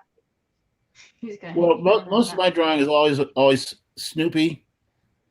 So, you know, because of copyright, I guess I can't enter your contest. Yeah. You know, but that's that's the only thing I can really draw. You know, but other than that, that's okay. All right, Todd, I'm kind of done. Yeah, me too. just like that. I mean, Okay. she's got a cat to deal with, and it's 3:00 in the morning. I just kind of head myself. I'm almost done with my Batman. Okay. All right. Well, thanks for coming on, Max. We'll see you soon. Todd, we'll talk to you again. Okay. Yeah, we'll see. You see the Batman going. You know, if I spend more than a minute, it would look better. We'll submit it, and I'm sure she'll show it on her video. Yeah. I'll watch the video tomorrow. I just showed it to the 14 people watching. Thank you, 14 people, for hanging out for this wonderful stream of mine. This fantabulous. It's been fun. Verbal Always is. Greatness. Another cat. You got 2 cats. 2. 2. Just 2. Any more, and I'd be a crazy cat lady. So, gotta keep okay. it at 2. Is that where it comes in at 3? Yeah. Not 3. 2. When you're single, once you go past 2, got it. That's the rule I tell myself. Oh, Snoopy. But when she's not single, then she says I can go past 2. Maybe. Wow. That's something the other person needs to know ahead of time. Look, I had a creative spark and I added red fire. I like it. Okay. All right. I would put that up. Yep. Good to know. All right, folks. People in the chat, great hanging out with you. Thanks for coming out. Todd, appreciate for letting me come on. Thank you, everybody. All that good stuff. I will be looking. I'm looking. going to go ahead and wrap it up. We just hit 3 hours. So thank you to the 11 people watching. Everybody have a good night. Till next time for more Gorilla Todd goodness. Take care.